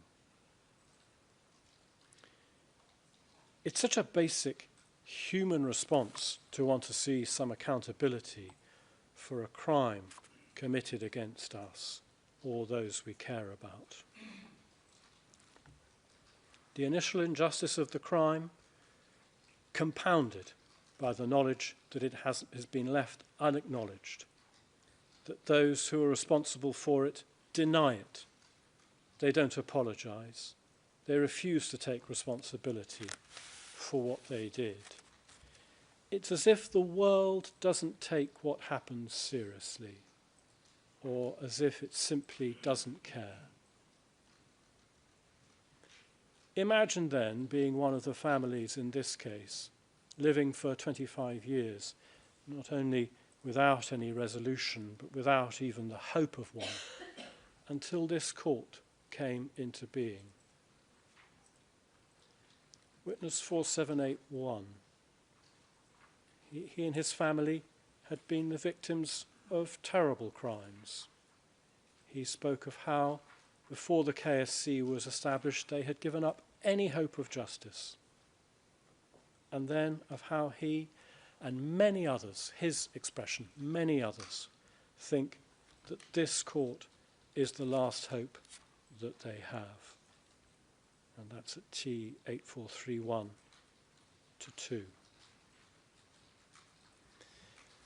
An outcome that acknowledges the harm suffered by the victims is in itself a means of addressing that harm. Trial Panel 1 has recognised this obvious truth in its jurisprudence. And if we could have slide 16, please, on the screen. It's an extract from a decision in Case 4.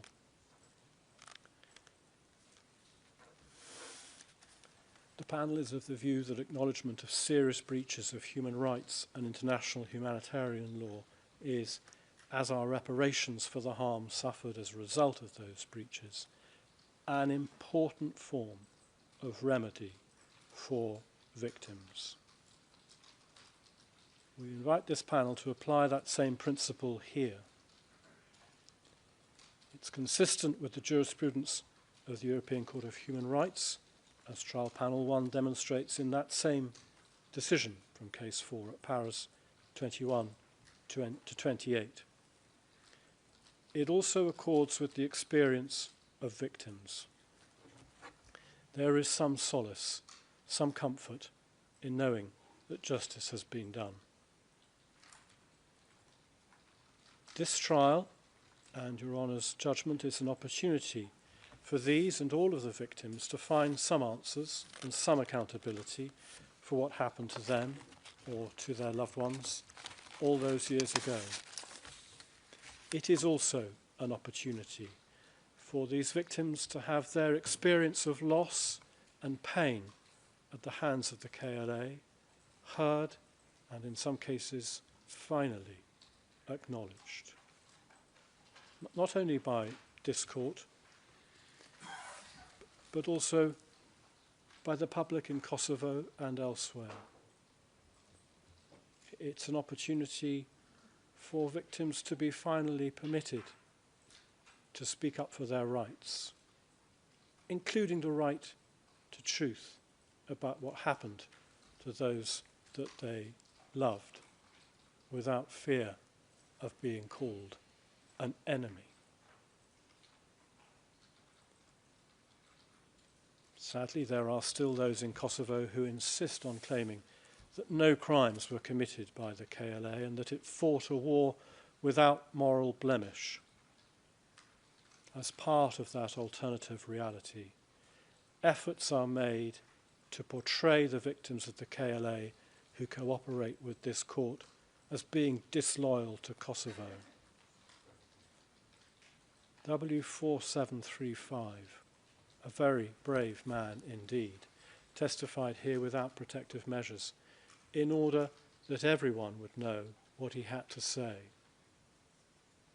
He described how witnesses who testify at the KSC are falsely depicted in the Kosovo media as traitors in league with Serbia and are told they have to keep silent and have your mouth shut.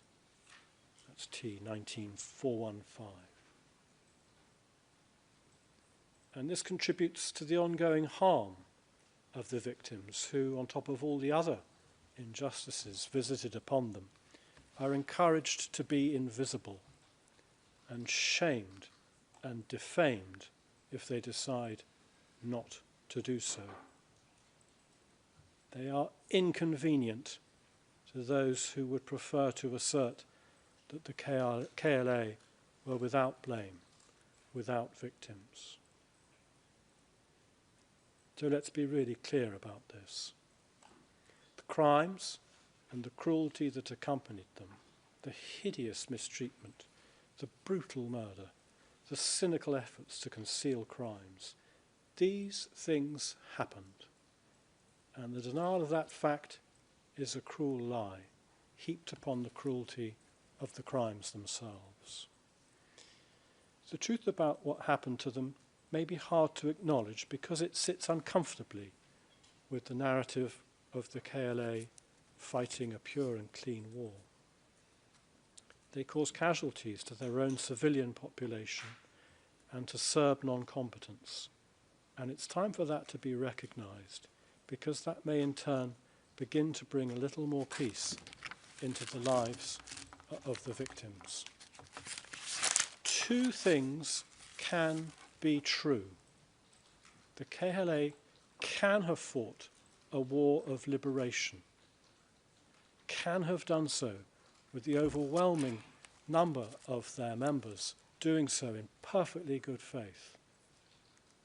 And yet the KLA members can also have committed crimes. This was exactly the point being made by W4368, whose father was killed by the KLA for, allegedly, being a collaborator.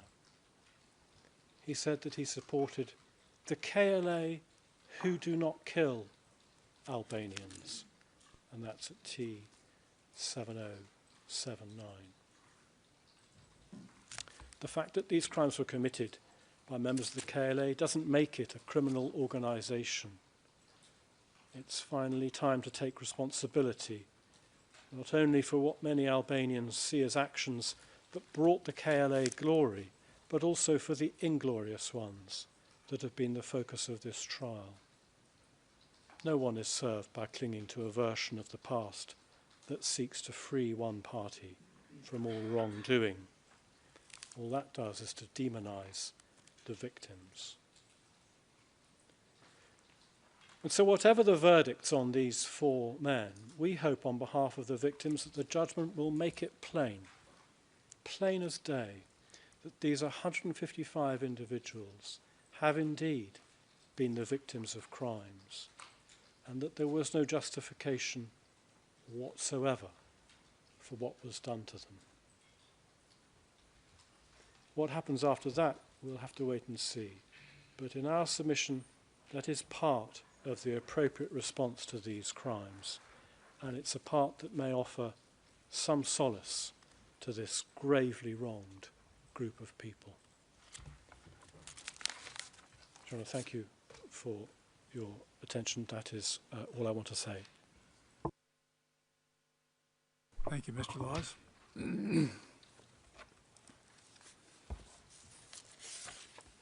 So that will finish our work for today. We will begin with the Thaci defense final statements tomorrow morning at 9 o'clock.